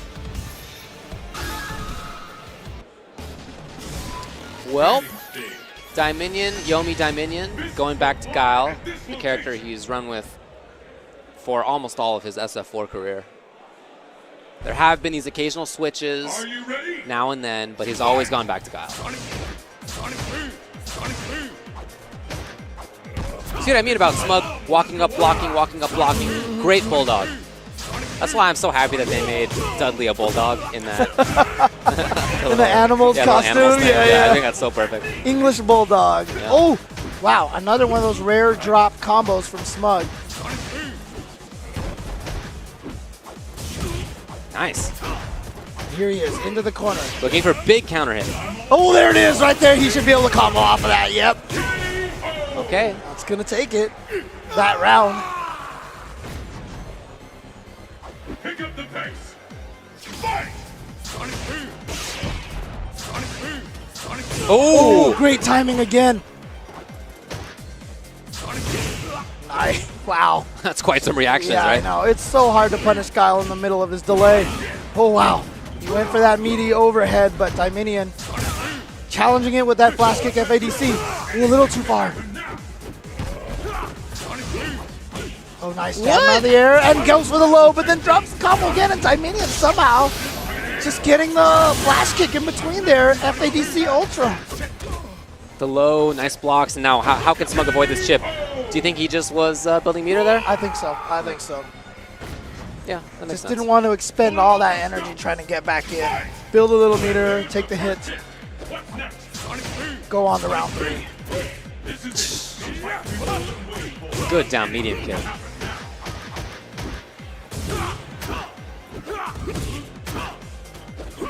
Oh, just in time he got the flash kick. Oh boy, that's a big one. That's a big one. And there's the What? stun. What? Dudley. Dudley. And you know what? One of the things that a lot of people don't understand about that combo, one of the keys of that combo is that he times the EX dash upper just right so the first hit hits and the second hit whiffs. The second hit adds to the juggle count, which makes it so that he can't get as many follow-ups. So by timing it just right, distancing it just right, getting that one hit on the upper, he is able to continue that carry all the way into the corner. Be the last warrior standing. But that's so dangerous, you know. As the person waking up into that, you know everything you get touched by is the end of the round. Right, right. What a bad feeling. What a bad situation to be in. 2-0. Battle of the century. Fight! Sonic boom! Sonic boom! Smug up on Yomi Dyminion. The scales have tipped. Ooh, just a little too far. But that's a connect. But here comes that pressure. And look at that. Defense from Dyminion, willing to sit there. You know, Smug may need to go for some more throws. There it is. There it is. A forward throw. Just like I said, it's good stuff. Meaty towards Fierce. Oh, and he gets the counter hit low strong. chase him down the corner. Trades, willing to do that. And he gets. Oh, that's why he has W Ultra. That is why he has it, because going through a Sonic Boom to punish, not easy to do. So he has it for the flash kick, FADC backdash punish. There you go, Pi Smug match point. One of the US players is going home, but it's going to be at the hands of another US player. Oh, good chase. Here comes Dominion. He's played this enough, and he's made comebacks enough against Smug. Although admittedly, seems like a pretty tough mountain to climb. Yeah, here comes Dominion. Now look at her big crouching fierce. Oh, 3-hit combos. And then Smug just walking into a couple of Sonic Booms. Wow, the buttons and the timing that Dominion has chosen. Again, just building a little extra meter, willing to let go of this round. There we go. It's very interesting that Smug does that quite a lot. You know, he will recognize when his character Dudley kind of out of it and just play for the next round. There's no error in that.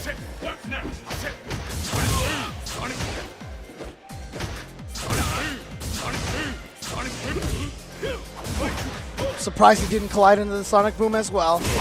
And a great patience once again from Dominion, just resting there. Oh, but here comes the focus crumple. This is the start of the Smug mix-up red! And unfortunately, 2 bars lost. Dominion still in exactly the same position. But maybe not as much in danger of Dizzy for sure now. That's true. Oh, wow. He linked low jab into flash kick Indeed. just directly. But here comes Smug once again. Oh, and a great counter challenge. Low strong and then a right in your face Sonic Boom, just like he did to eliminate Infiltration earlier this weekend. Point blank in your face Sonic Boom takes it. That is the first game for Dominion, working on an 0-2 comeback against Smug.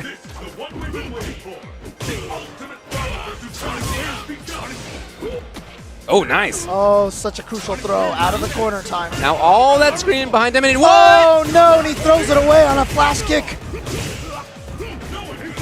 And then a low, and Everything then the seemed like dizzy. it was good for Dominion. Boom into, oh yeah, don't even bother Ultra. Build meter, build meter.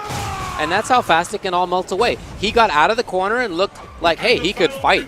He can fight now. He has all that screen behind him. And that one decision of the flash kick, that one missed mix-up after that, that was it. That was the round.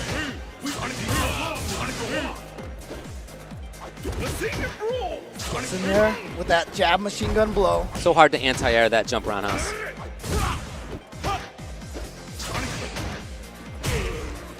Dominion doing such a great job. We've often mentioned before, Dominion's so excellent in the corner. And you can see that that pays off, especially against a player like Smug. But he got the cover yeah! What? That is impressive. And now here's Smug right back in there. Oh, he went for that same counter hit. Again, 3 times in a row. Oh, and Dominion says, you know what, I can combo into Ultra as well. Gets out of the corner. Here comes Smug. Oh, but Dominion with the challenges. He really is challenging well. He's finding those situations where he knows Smug wants to press buttons and capitalize. Dominion will not go out without a fight.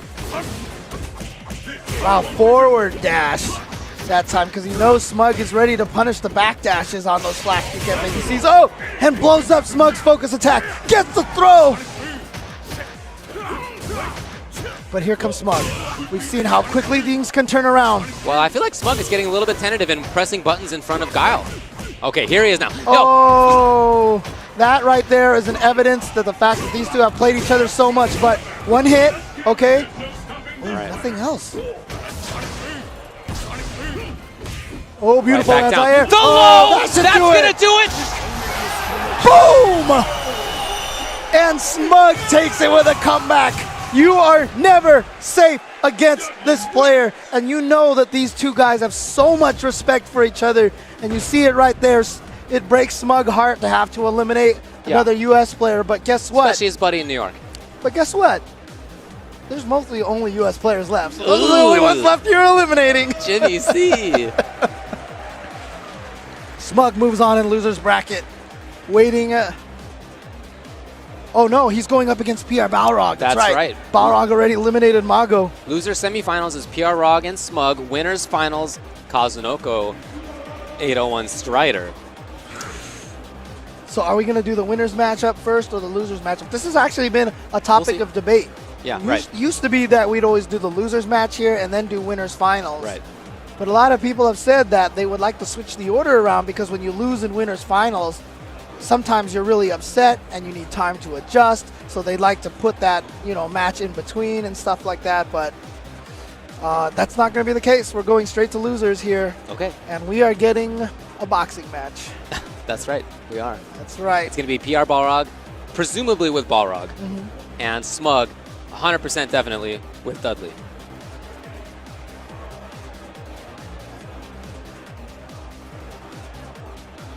Yeah, I don't even know if I've ever seen Smug use another character.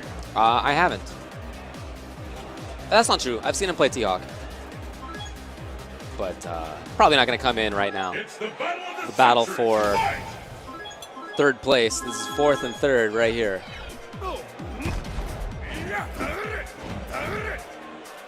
Been very impressed by PR Rog the whole weekend. Oh, yeah. Been great. And it's great to see that he's really back. It felt for a while like he wasn't going to many things, and when he did go, he didn't quite have the success that we were used to him having. And, well, here he is at CEO, trying to get into third, at least. Honestly, I wonder sometimes whether one of the things that made him consider retirement was that PR Balrog has been consistently making top 8 at EVO. It was one of the reasons why he was invited to the Pingo World League. Right. Last year at EVO, he had probably one of the worst EVOs that he had. Right. And it was just very upsetting to him. So I think that's kind of one of the reasons why that he just basically was like, you know what, maybe after this year I'm done. Okay. Another factor, too, is, he's also been working recently and he's been really enjoying his job and such like That's that. true, yeah. Even on his company's website, they haven't had a feature on PR Balrog, That's awesome. saying like, hey, one of your coworkers is this awesome Street Fighter player. That's super cool. It's actually really neat. Are you ready? But here he is, PR Balrog going up against Pi Smug. Boxer versus boxer. They're going to do a character select. They went to random stage. They got the dinosaur stage. Now, there is a lot of, I don't know if it's scientific tests, but a lot of people say the new ultra stages do lag a little bit every once in a while. Yeah, I've experienced it myself. Yeah, so I'm pretty sure that's why they went to the character select. Well, Well, it's not all of them. It's like Jurassic and a couple of others that are particularly. the one that's in the factory. The factory one, yeah. Uh-huh. Unfortunately, we didn't get Volcanic Room, but you know what? We'll have to survive. Yeah, All at least right. it would have matched my clothes today. Oh, sick, yeah. Man, we're totally backwards. So Pi Smug, PR Rog, that is your losers semifinals here in Orlando, Florida. What a walk-under! Yeah, gets the hard knockdown. Dudley jump roundhouse is really tough to deal with for a lot of characters, but if you have walk speed, I guess that's one way to deal with it. Great reaction with that anti-air stand forward. One of Dudley's best anti-airs, but here we go. PR Rog likes to go for these long combos and leave them standing because then it puts them in a mix-up position where he can get a stun. Yeah, and his character doesn't have cross-ups or anything like that, so you're not going to set things up after a knockdown. Pick up the pace. Fight! So really smart decisions there. That's why he just ends into the dash upper. Doesn't even end it into a headbutt. Fight is underway. Which of these two talents will walk away in champion? Smug trying to find a way to get in, but here comes PR Rog once again. Smug just waiting. I think Smug's defense is underrated. He has great blocking, great anti-airs. And I think the reason why he was willing to chill there for just a little bit is because he said, you know what, I need to lower my dizzy. Oh man, PR Rog has been choosing his distances so well. Whew. A little crouching jab, buffer it right in, and that is a chip kill. As good as we said that Smug's spacing and footsies is, once he's gotten cornered by PR Balrog, he's really hit buttons at distances that has allowed PR Rog to whiff punish him. I think Smug needs to be a little braver with the forward walking. Alter the distance. If you stand still, the more you stand... Oh, he was going for the infinite, but he didn't quite get it. That's right, that's right. The longer you stand still, the easier it is for your opponent to measure his distance from you. PR Rog, I think, is also one of the absolute best, and he has a character that's more suited to that mid-range style than Dudley is. Yeah, definitely better footsie buttons from Balrog than Dudley. Which is why it's always been... Woo! Tricky, you are not looking for that when you come up against Balrog. Not looking for that. No, sir.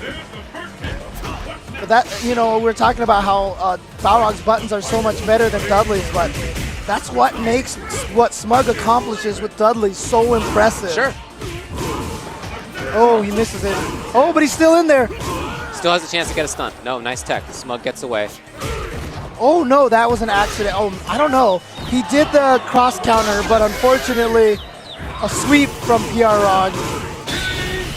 Man, this is a mauling so far. PR Rog has built on that mid-range dominance so well. He's been able to come in, get hits. He's been able to pressure Smug. Right. And Smug hasn't really gotten the same against PR Rog. Just PR Rog's mobility and buttons in footsies have prevented it. And, you know, I don't know if you can hear it at home, but there is a murmur in the crowd right now. As I mentioned, Smug, very much the people's champion. Oh, he had a chance. Okay, Still has it. Oh, good to see the recovery there. wow. Again, that timing on that low roundhouse from PR Rog. Oh, beautiful. Gets him low. Oh yeah, is this Q? Is that Dudley combo on Q right there? Oh! Oh, okay. All right, great stuff. Wasn't quite 6 crouching roundhouses.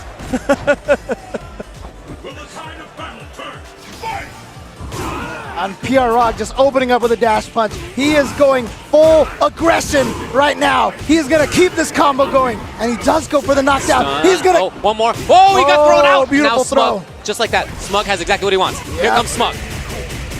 How quickly things turn around.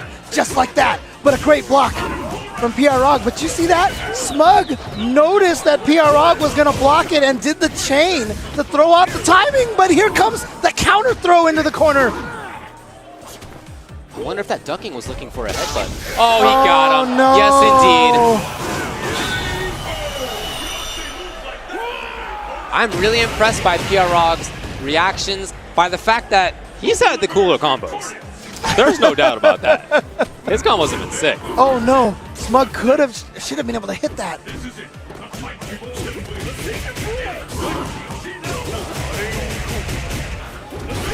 Oh no. Some uncharacteristic, I feel like, execution mistakes from Smug. Nice, once again with that anti-air. That chase back, love it. And he read it, he's not touching anything. Oh, and he knows the maximum punish, even chooses not to use the EX. And see, now you see a little, I mean, from here we can hear the audience perking up a little bit. 2-1. Smug staying in this for the right to go up against the loser between Kazunoko and 801 Strider. Two players have been sitting in the wing for a while. Here comes a crumple. Woo-hoo. Into the corner. Oh, wow, wake up, focus. Well, stun is still an issue. Okay, maybe not anymore. Maybe not anymore. Oh, no jab counter. I think that's what he was looking for. The punish. Oh, nice. Oh, Nice reaction. Just waiting. and into the corner he goes. Turn around. Oh, dash and dash. Okay. Oh, beautiful. He's in. He gets the throw. Right back into the corner. What's the mix-up? He does nothing.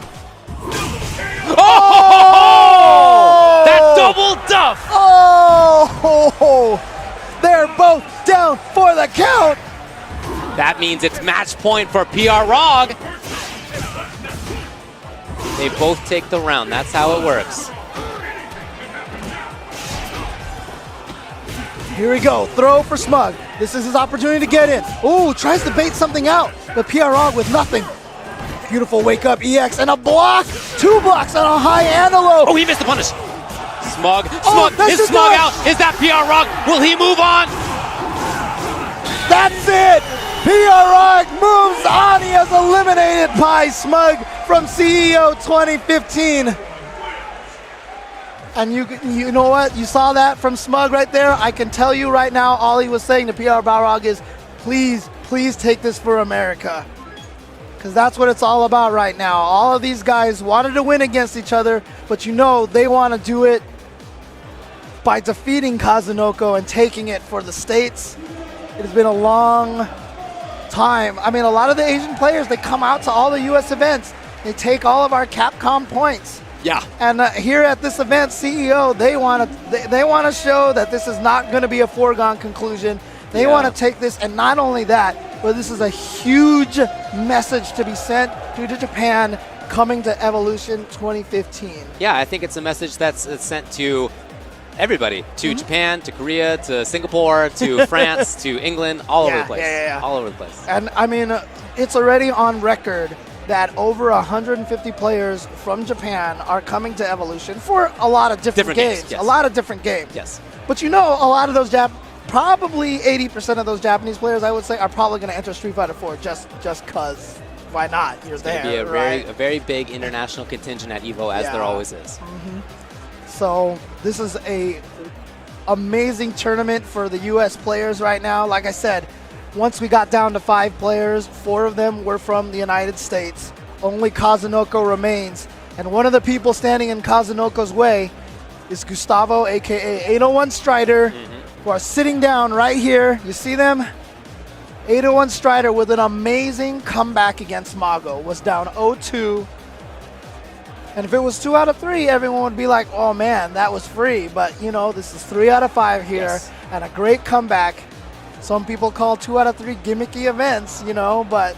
Well, I think that's nonsense, but it is nice. And by the way, when people go down 0-2, statistically, it's pretty rare that they make the full comeback. It's quite rare.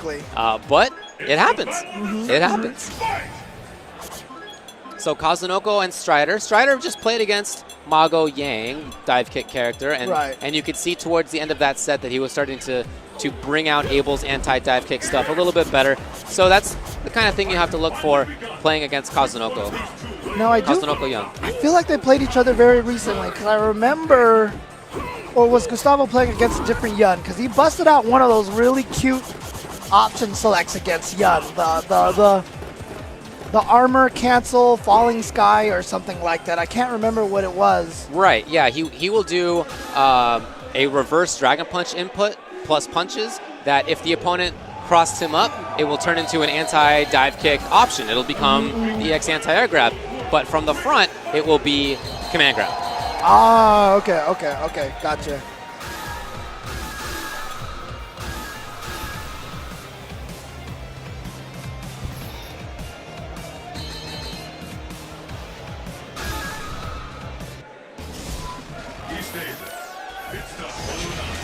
No, I don't think that they've played, at least not Okay.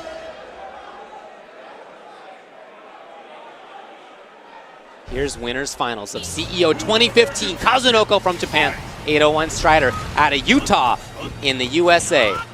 And we'll see how he deals with dive kicks, and we'll see how Kazunoko Yun gets in. We'll see the movement. Yep, there's a start to it. Okay, so very important to establish that early on. Remember, we talked about that was one of the things that turned around the matchup against Mago, is being able to stop that dive kick pressure. Right. So he's going to try to take that knowledge here into this match, but Kazunoko already has Gustavo into the corner. Ooh, okay. And the bells. Wow, and then jumps to the other side to keep him in the corner. Smart stuff. Oh, he drops the combo. Yeah, could have fit a standing strong in there. Oh, he got it. Wow, great reaction from Gustavo. Gets him in the corner, but Kazunoko with those EX up kicks always knows when to bust them out. Well, look, in that situation, 801 Strider needed a huge comeback, and that was the moment to make it happen. And so Kazunoko knows that. Kazunoko knows that my opponent thinks this is the time to get it going. Yep, exactly. And that's exactly when you need to shut it down. Very smart play by Kazunoko. That's how you read those momentums. Oh, red focus just to start the round. So 801 Strider going to go down almost half-life already. Okay. Oh, he actually did it. Fantastic. The armor cancel into the super. Oh, beautiful bait. And with two combos, essentially, he might take the round or even just bring Kazunoko down to a tiny chunk of life. tiny chunk. Yep, there it is. Kazunoko, you know what? Oh, what a read! What a read! Kazunoko doesn't often sit still on wake up. He knows how strong his character's crouching jabs are. He knows how strong his character's movements are, and how his character doesn't have much life, and so sitting still might get him killed. Crouching jabs on the wake up, but Strider takes it anyway. Oh wow, and the cancel. Oh, option select didn't work. Oh, Kazunoko, what a solution. Okay, Strider getting stunned. What's the reset going to be on this? Wow, again, good read by Strider. And can he take this one again? Can he take this one again?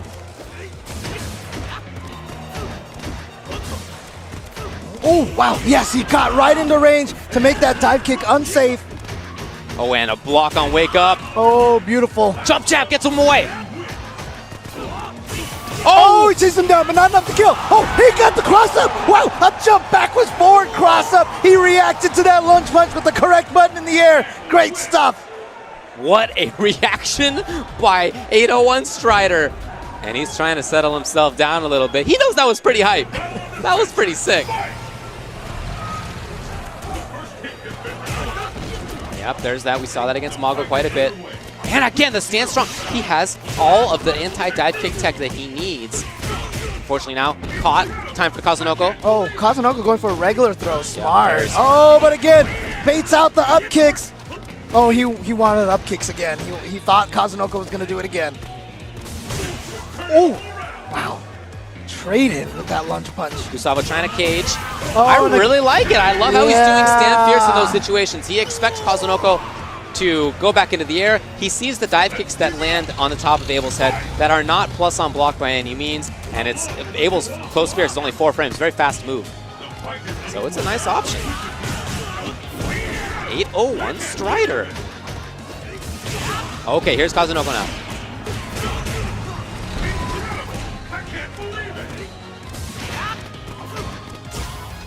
Yeah, Kazunoko, I like going for the grab in that situation Nice. now. Just using the EX armor to get out of there. That's all he wanted, and that's exactly what he got.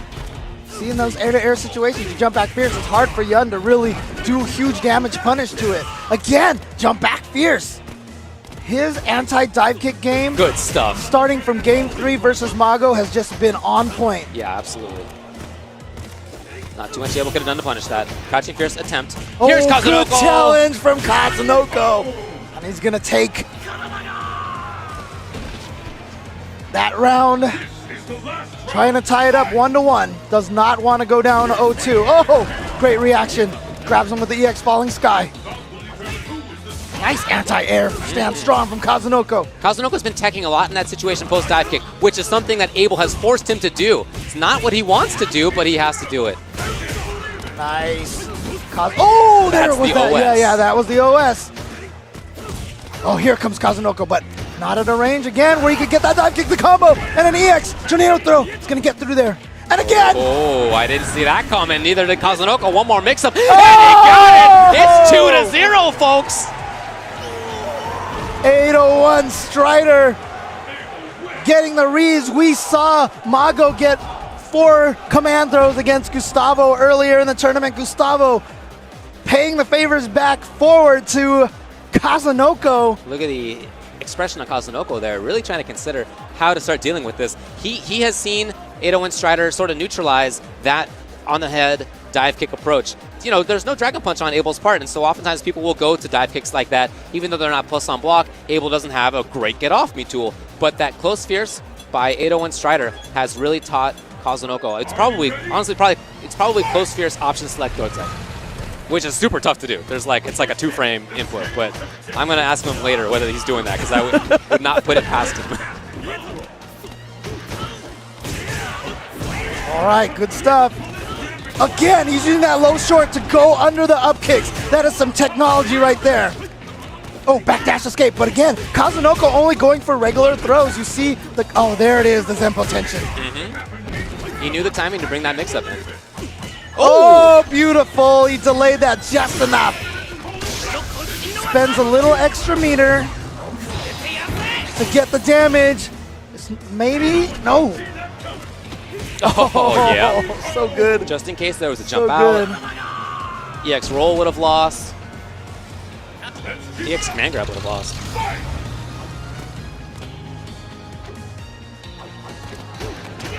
This is the one we've been waiting for. How long will this go on? Abel spending some meter. Yep, he saw the opponent crouching and ducking, so probably not trying to jump out. Here it is.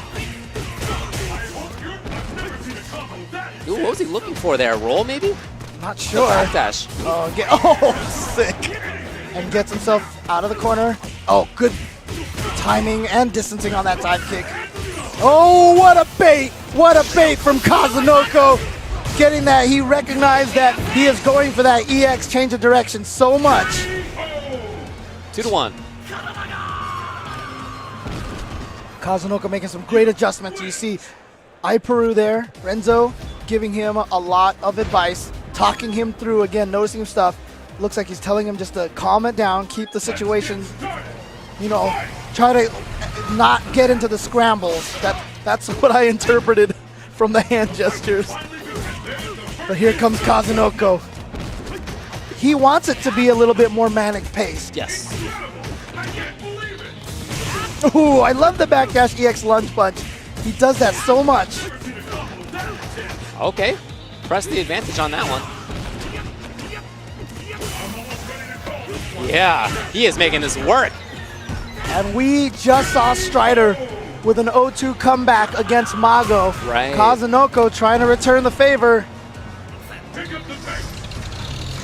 Kazunoko now 1 round away from tying it up 2-2.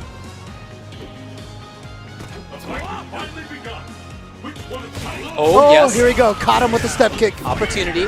God A lot damn of it. damage. Yep, that's Oh, Abel. again. One more mix-up is going to seal this round. Oh, yep. Stun. And he builds meter even. Okay, so he's going into this next round at match point. 801 Strider attempting to get into grand finals of CEO 2015. That is his goal, but he's up against Kazunoko with full bar. And Kazunoko has been making this comeback. Last round notwithstanding, the last few rounds have been great adaptations by Kazunoko.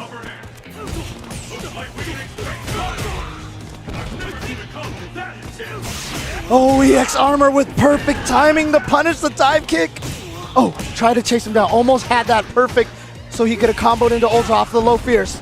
Not going to quite get it. Here comes Kazunoko. Wow, the side switch, but the air-to-air from 801 Strider. So much meter damage output available on both sides right now. Okay, it's all gone on Kazunoko's spend side. all that meter. That said, he has the positioning he wants. Oh, what a reaction to get that up kick. But a backdash. He backdashed through the Zeppo tension. He needs one more. Kazunoko, can he stay alive, or is 801 Strider going to make it into grand finals? We'll see. What's the mix-up? Oh, he just goes for the sweep, but here comes Kazunoko. A throw tick. That was the safest option on both sides. They are scared. They are both scared Overhead. right now. Not quite enough to kill. He just goes for the chip. Kazunoko keeps alive. It is 2-2.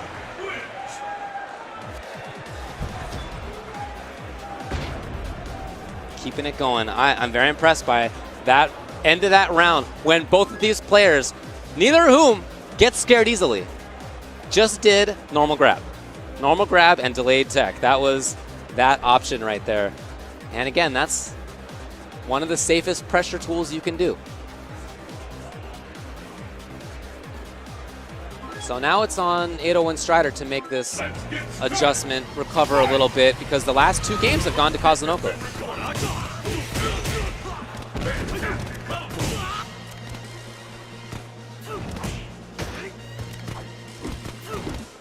Try to go for that jump back fierce, but like I said, why is that such a key tool against dive kicks, the air-to-air, is that it's really hard to punish, even on those whiff situations. Oh, that was weird. Well, Traded that's with the- the falling sky. Yeah, the EX Falling Sky's always been Yeah. kind of grabby. Oh, and here comes Kazunoko. That was so smart. That was not a dive kick. It was jump medium kick. It was a way to beat the Crouching Fierce. If there had been a delay to bring the dive kick out, Crouching Fierce would have come out, and that would have been a very different story. Yep. And here comes Kazunoko starting again. Down 0-2 on the verge of trying to make a 3-game comeback.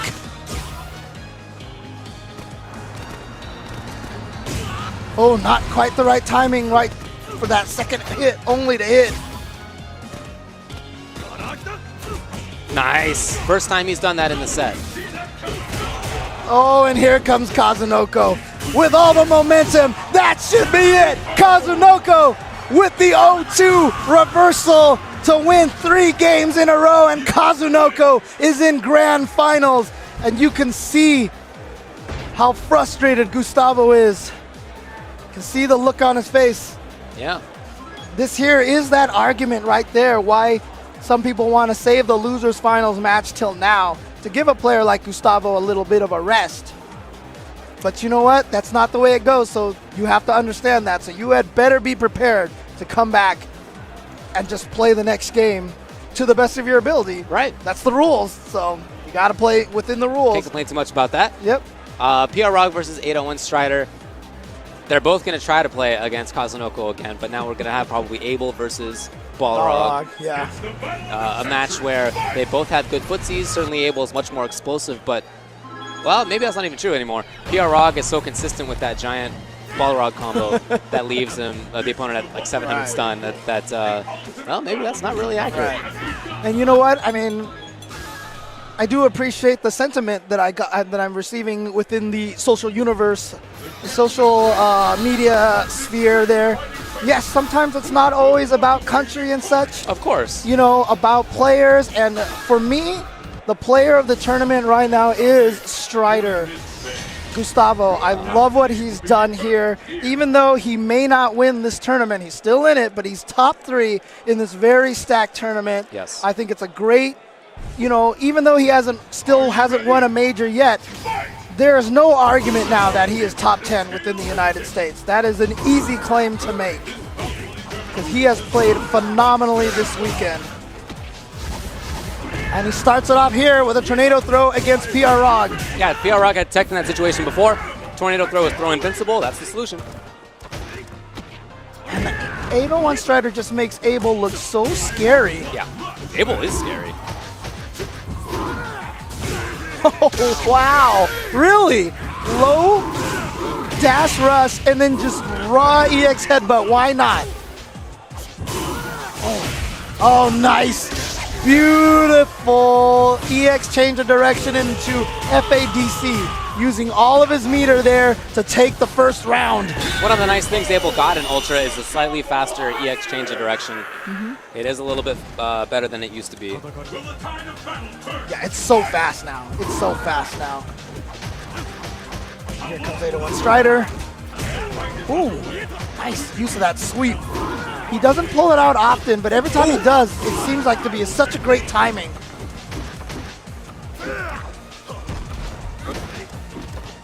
Really? Nice counter low short. No standing fierce anti-air from, oh, beautiful. Backdash to bait out that focus attack, and then a great punish, and then PR Rog just eats it. That's one thing Strider does that almost nobody else does. I love that he actually will link. Oh! He will actually link into EX change of direction. I believe he got him. I believe he got him. Into the corner now is PR Rog. He's got a lot of meters, so he could go into one of those crazy PR. Well, or not. I wonder if PR Rog missed that, or if he was going for a reset and Gustavo was just ready for it. But regardless, not the result PR Rog wanted. Gustavo going up 1-0 for his chance to get some revenge against Kazunoko. The backdash to get away. He understands how much stun he was left with. Woo-hoo-hoo. Good stuff, good stuff. Gets the link. Not easy stuff. Yeah, that's what I'm talking about. He'll actually finish those combos. Abel has damaging, dangerous crouching shorts and jabs now. That's one of the benefits of Ultra for him.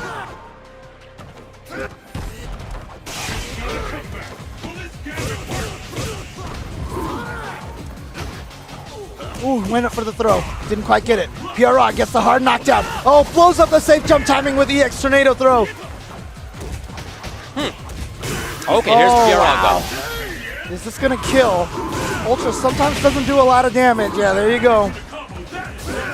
Oh, nice. Rolls out of there. No, you know what? I like the idea, but just, again, when you're looking to react to things, and you're trying to twitch. Right, right. Sometimes you twitch at the wrong stuff. A lot of people have done that. Yeah.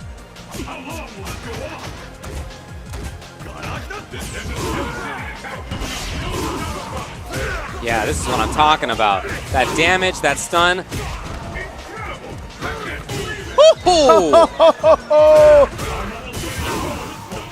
Yeah, to think of Balrog like that nowadays with the invention of plinking is basically what makes that combo work.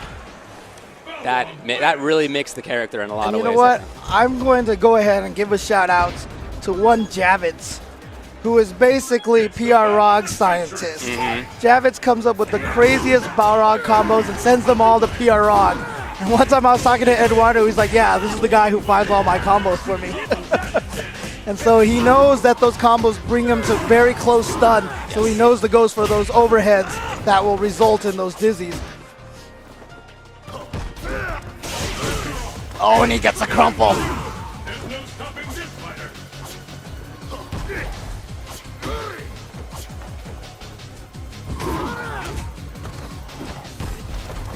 Strider trying to get out of the corner here. Trying to outrange the dash punch. I think that's a big goal for him right now. But at the same time, he has to get in. He has to walk his opponent backwards. So that's a fine line to walk through. Not easy to do. He might have found it. Oh, here we go.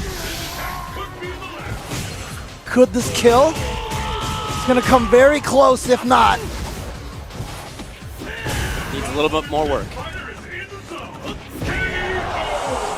That was genius. I have no words for that. That was so amazing.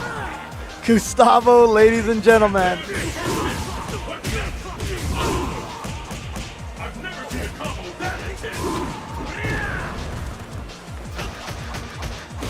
Oh, here we go. Gets the step kick. Oh, that was a cute reset. But yeah, he's really trying to press. He really wants to get that stun. There it is. There it is. There it is. Gustavo likely to go up. 2-1. You see a big smile on Renzo's face, aka I Peru, the teammate. You see PR Balrog with his signature head tilt. Oh no! Counter hit. He went for the focus. Unfortunately, that gave PR Rog a combo. He didn't confirm, but he lands this combo. That was so many big buttons. Roundhouses and fierces galore. So we've seen PR Rog play so well this whole weekend, and one of the reasons why is because he wasn't dropping the combos, but he's starting to drop a little bit more often here. And here comes Gustavo. Yeah, he's not dropping that.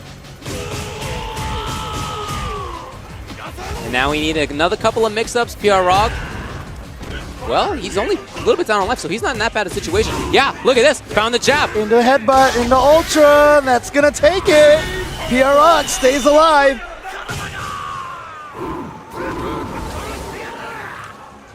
The battle continues. Fight! Okay, yep, sees it. Sees it. Yep, there it is again. That combo into the EX change of direction like you talk about. Gives him the damage and gives him the advantageous situation. Otherwise, you just end a combo with stand short and that's it. Right. Oh, good stuff. Oh, and he's going to get the trade. Combos. Oh, and a challenge there from 801 Strider. Yeah, turning crouch tech into damage for Abel, I feel, is really good. Oh, again, see, PR Rog is just missing these combos now. Oh, should be safe, yep. And look at this pressure. Wants to take it to the 5th and final game. Gets right there with that punch and then a low jab. 801 Strider knew he had to do something because that was just going to be low jab into dash punch or headbutt for the win. He had to do something there. Unfortunately, it did not work out, and he just got caught by the jab, and now we are down to the last game once again.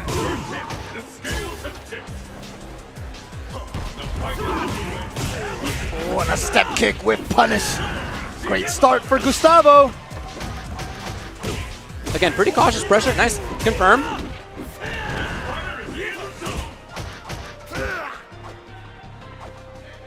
Crouching short. I wonder if that maybe goes under headbutts or... Wow, the whiff punish! And he should be able to... Oh, okay, not quite yet, but I feel like, yeah. almost kind of a foregone conclusion for that round. Now 801 Strider, match point. This is for the chance to get into grand finals rematch against Kazunoko. But PR Balrog wants that opportunity as well. He's been playing great all weekend. This is his last stand. Okay. Oh, he just goes for it. Yeah, that's definitely stun. Again, so many big hits. Oh, okay. Oh, he was going for the option select there. That's what it was. I don't know why. I don't know why he would do that there. In any case, oh, here comes Rog. Oh, he Didn't have missed it. charge. Yeah, he missed it. Oh, that should do it right there. We are going to go to the final round in this. The last round of losers finals at CEO 2015. Kazunoko, who does he face? Who does he face? Oh, beautiful. Anti-air with that low forward. Oh, he got him on the delay, on the recovery of that step kick. Here comes PR Rog. Oh, Harness with the step kick. Backdash just to escape. Great recognition from PR Rog to know what side he was going to. Walk right into the step kick range and focused. Oh, there it that is. whip punish. What a spacing on that. He's going to get Ultra, and it's not over. But PR Rog has to think pretty hard about what his opponent's going to do coming up next. Only good news for PR Rog, sitting on 2 bars. He has some utility here. What a block. Strider is going to get the rematch in grand finals. 3-2. 801 Strider from the Utah scene in North America, a scene populated by just a few players, but among them are some of the strongest in the country and apparently right now in the world for 801 Strider. That's right. PR Balrog had been playing very well all weekend. No surprise he made it this far, but you know what? Like I said, 801 Strider has been playing out of his mind. Yes, so well. Set Daigo to losers bracket, beat a bunch of players, including Mago, the Southeast Asia Majors champion. He was up 2-0 on Kazunoko. That's right. So no surprise that PR Rog's weekend was met an end against 801 Strider. And now the stage has been set. We are here at grand finals. Kazunoko, 801 Strider. Again, like you said, 801 Strider didn't get blown up by Kazunoko, was up 2-0. Right. Got taken out 0.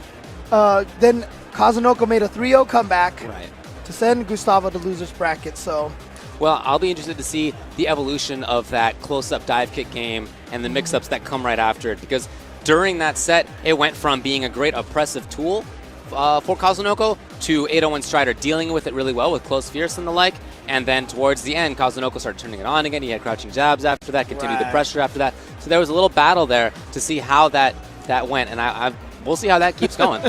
Always fun to see that. One of my favorite things is to see somebody in winners finals, lose, make it through into grand finals again, and see how it changes. Coming into grand finals now, especially in losers bracket.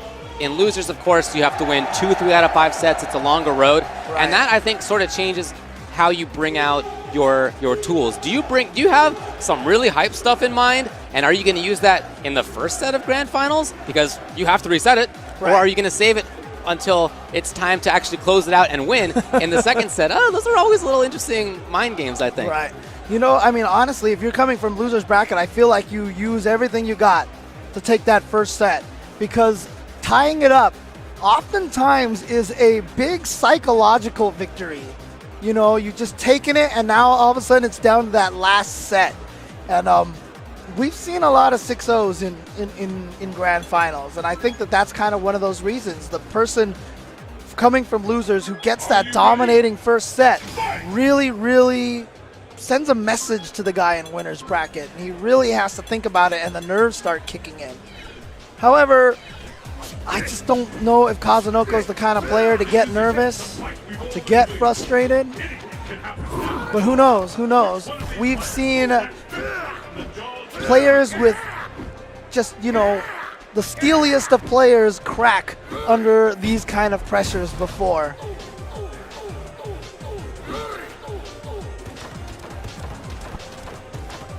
But again, if you are out there watching this event and you did not believe that Mr. 801 Strider here was a top 10 US player, you best believe starting now. He has played fantastic this event.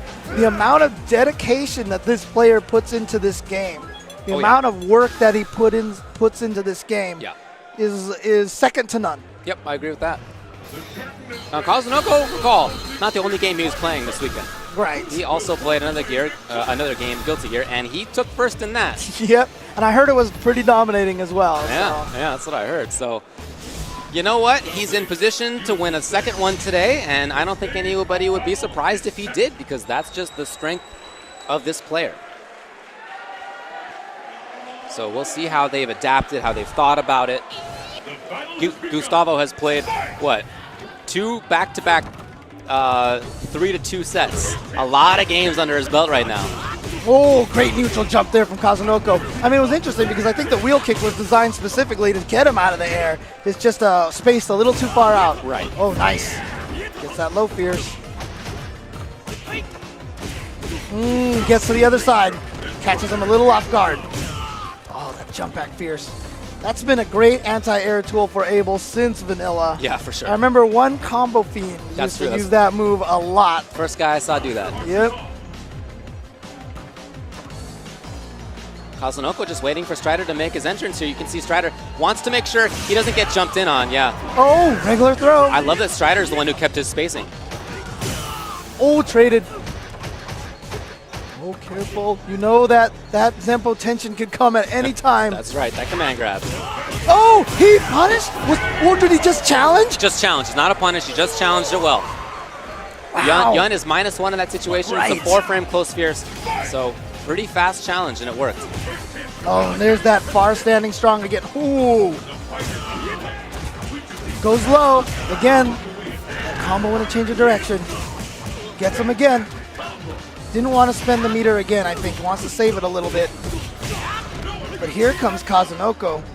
But you can see how Kazunoko now that he's going to the regular throws a little bit more, it opens up the ability for Strider to tech those situations. Ooh.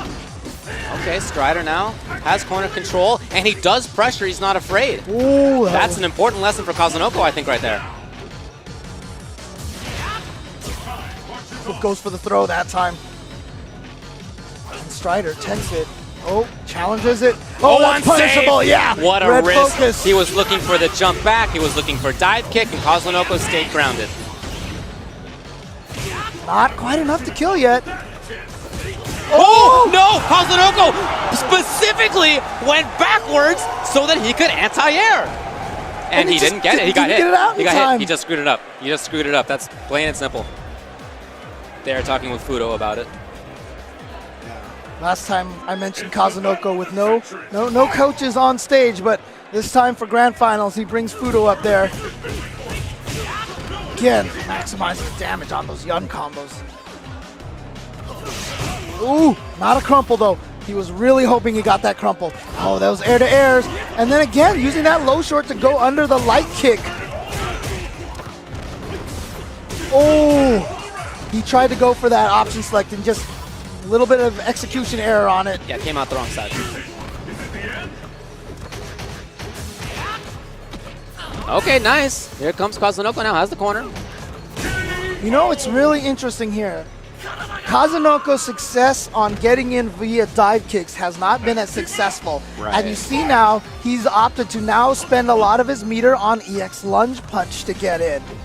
It's a really nice adjustment. He loses the ability to get those red focus combos, but then he is able to exact his pressure while his opponent is looking for an air attack.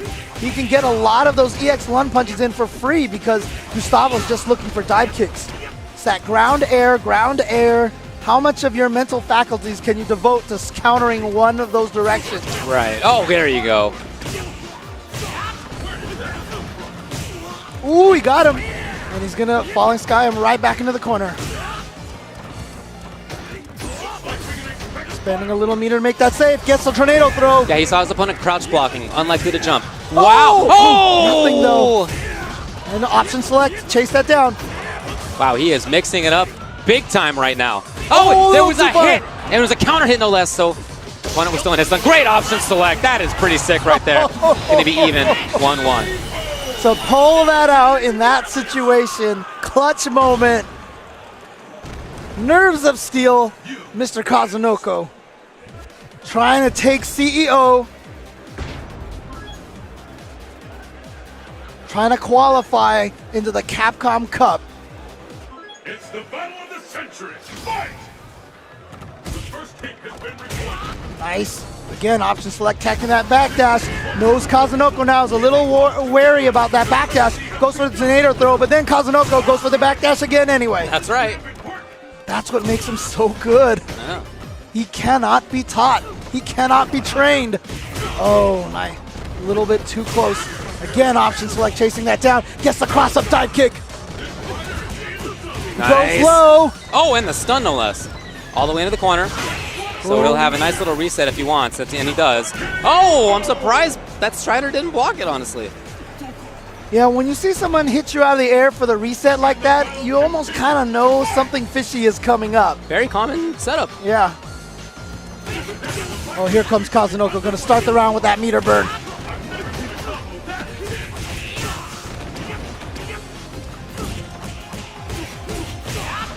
Gets in there. Okay, well, Strider's out of there. Nice. Catches him with the falling sky. Try to stop the momentum a little bit. And Nice. Kazunoko gets away. Yeah. Good mobility. Just get out of that situation. Oh, again. Took up exactly the right spot. He has read 801 Strider's forward dashes so well, and he's had that counter ready to go. Kazunoko at tournament game versus 801 Strider. Keep in mind, Kazunoko has yet to win an automatic qualifying tournament for the Capcom Pro Tour Finals coming up in the Capcom Cup in December. He has 106 points, which is great, but you know what? If he wins this one, he will be guaranteed to be there.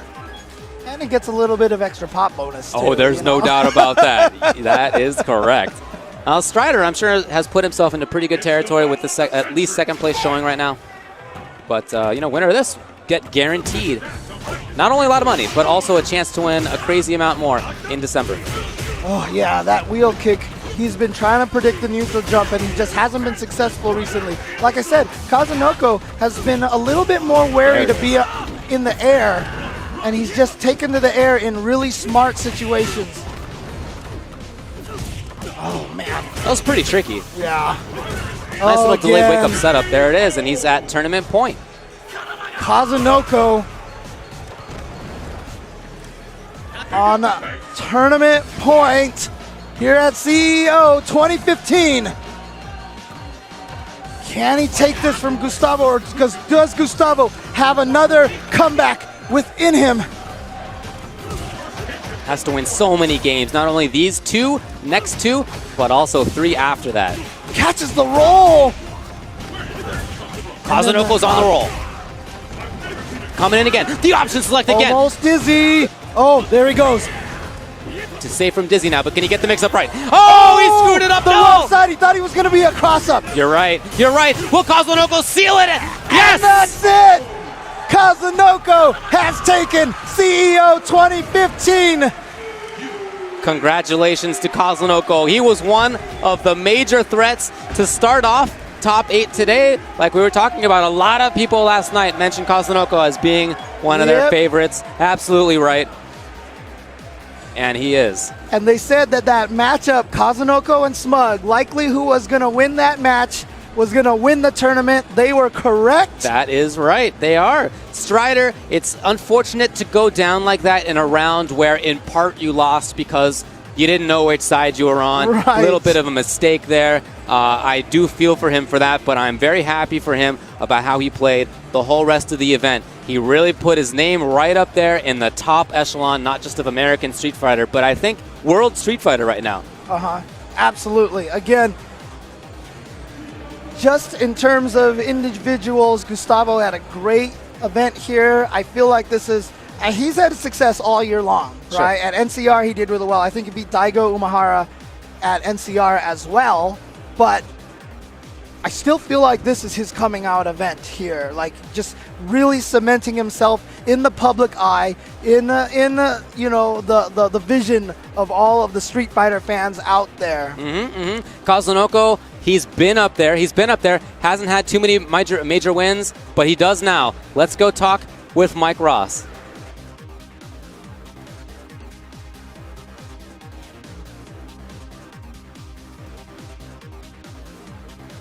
On an amazing. First off, check. Hey, give it up for Kazunoko for taking first place here at CEO. You went through a gauntlet here and fought through many of like USA's best competitors. What did you think of 801 Strider's Able? 今回いろいろ USA のトッププレイヤーと戦って801ストライダーについてどう思いますか？そのはい、決勝で戦った人のご感想は。日本でアベル使いの有名なプレイヤーといっぱい対戦してるんですけど、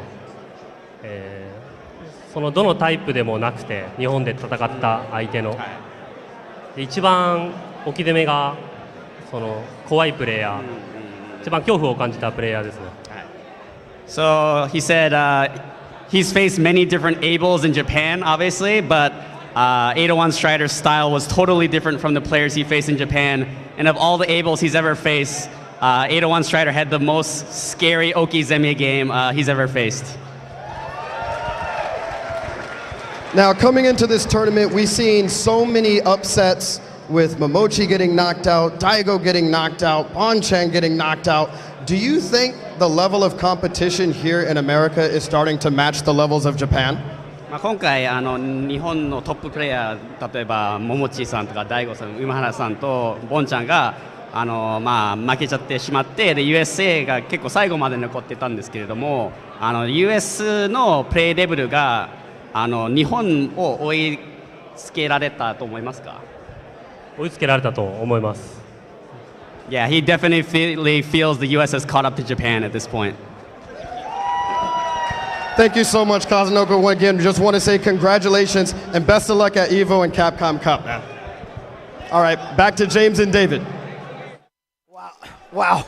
What an event here in Orlando, Florida. Yeah. CEO, look, Jabele always puts on a great show, and CEO grows larger and larger every year.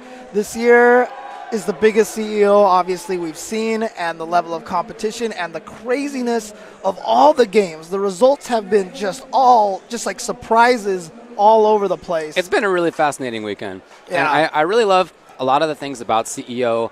I love the people here I get to hang out with who I don't see in many other places. That's great. I love the rooms, the way that it's situated, and the art hall outside is awesome. I really like the intros. Yes, The intros are so it's sick. a lot of fun. Intros are awesome. Yeah, and those are things that not many other places do. Yeah. Not many other places do. So it really feels like CEO has sort of built itself this position. Not only is it before EVO in a way that a lot of people get to test their stuff. Right. That's very nice. But also all those things make it a little bit unique.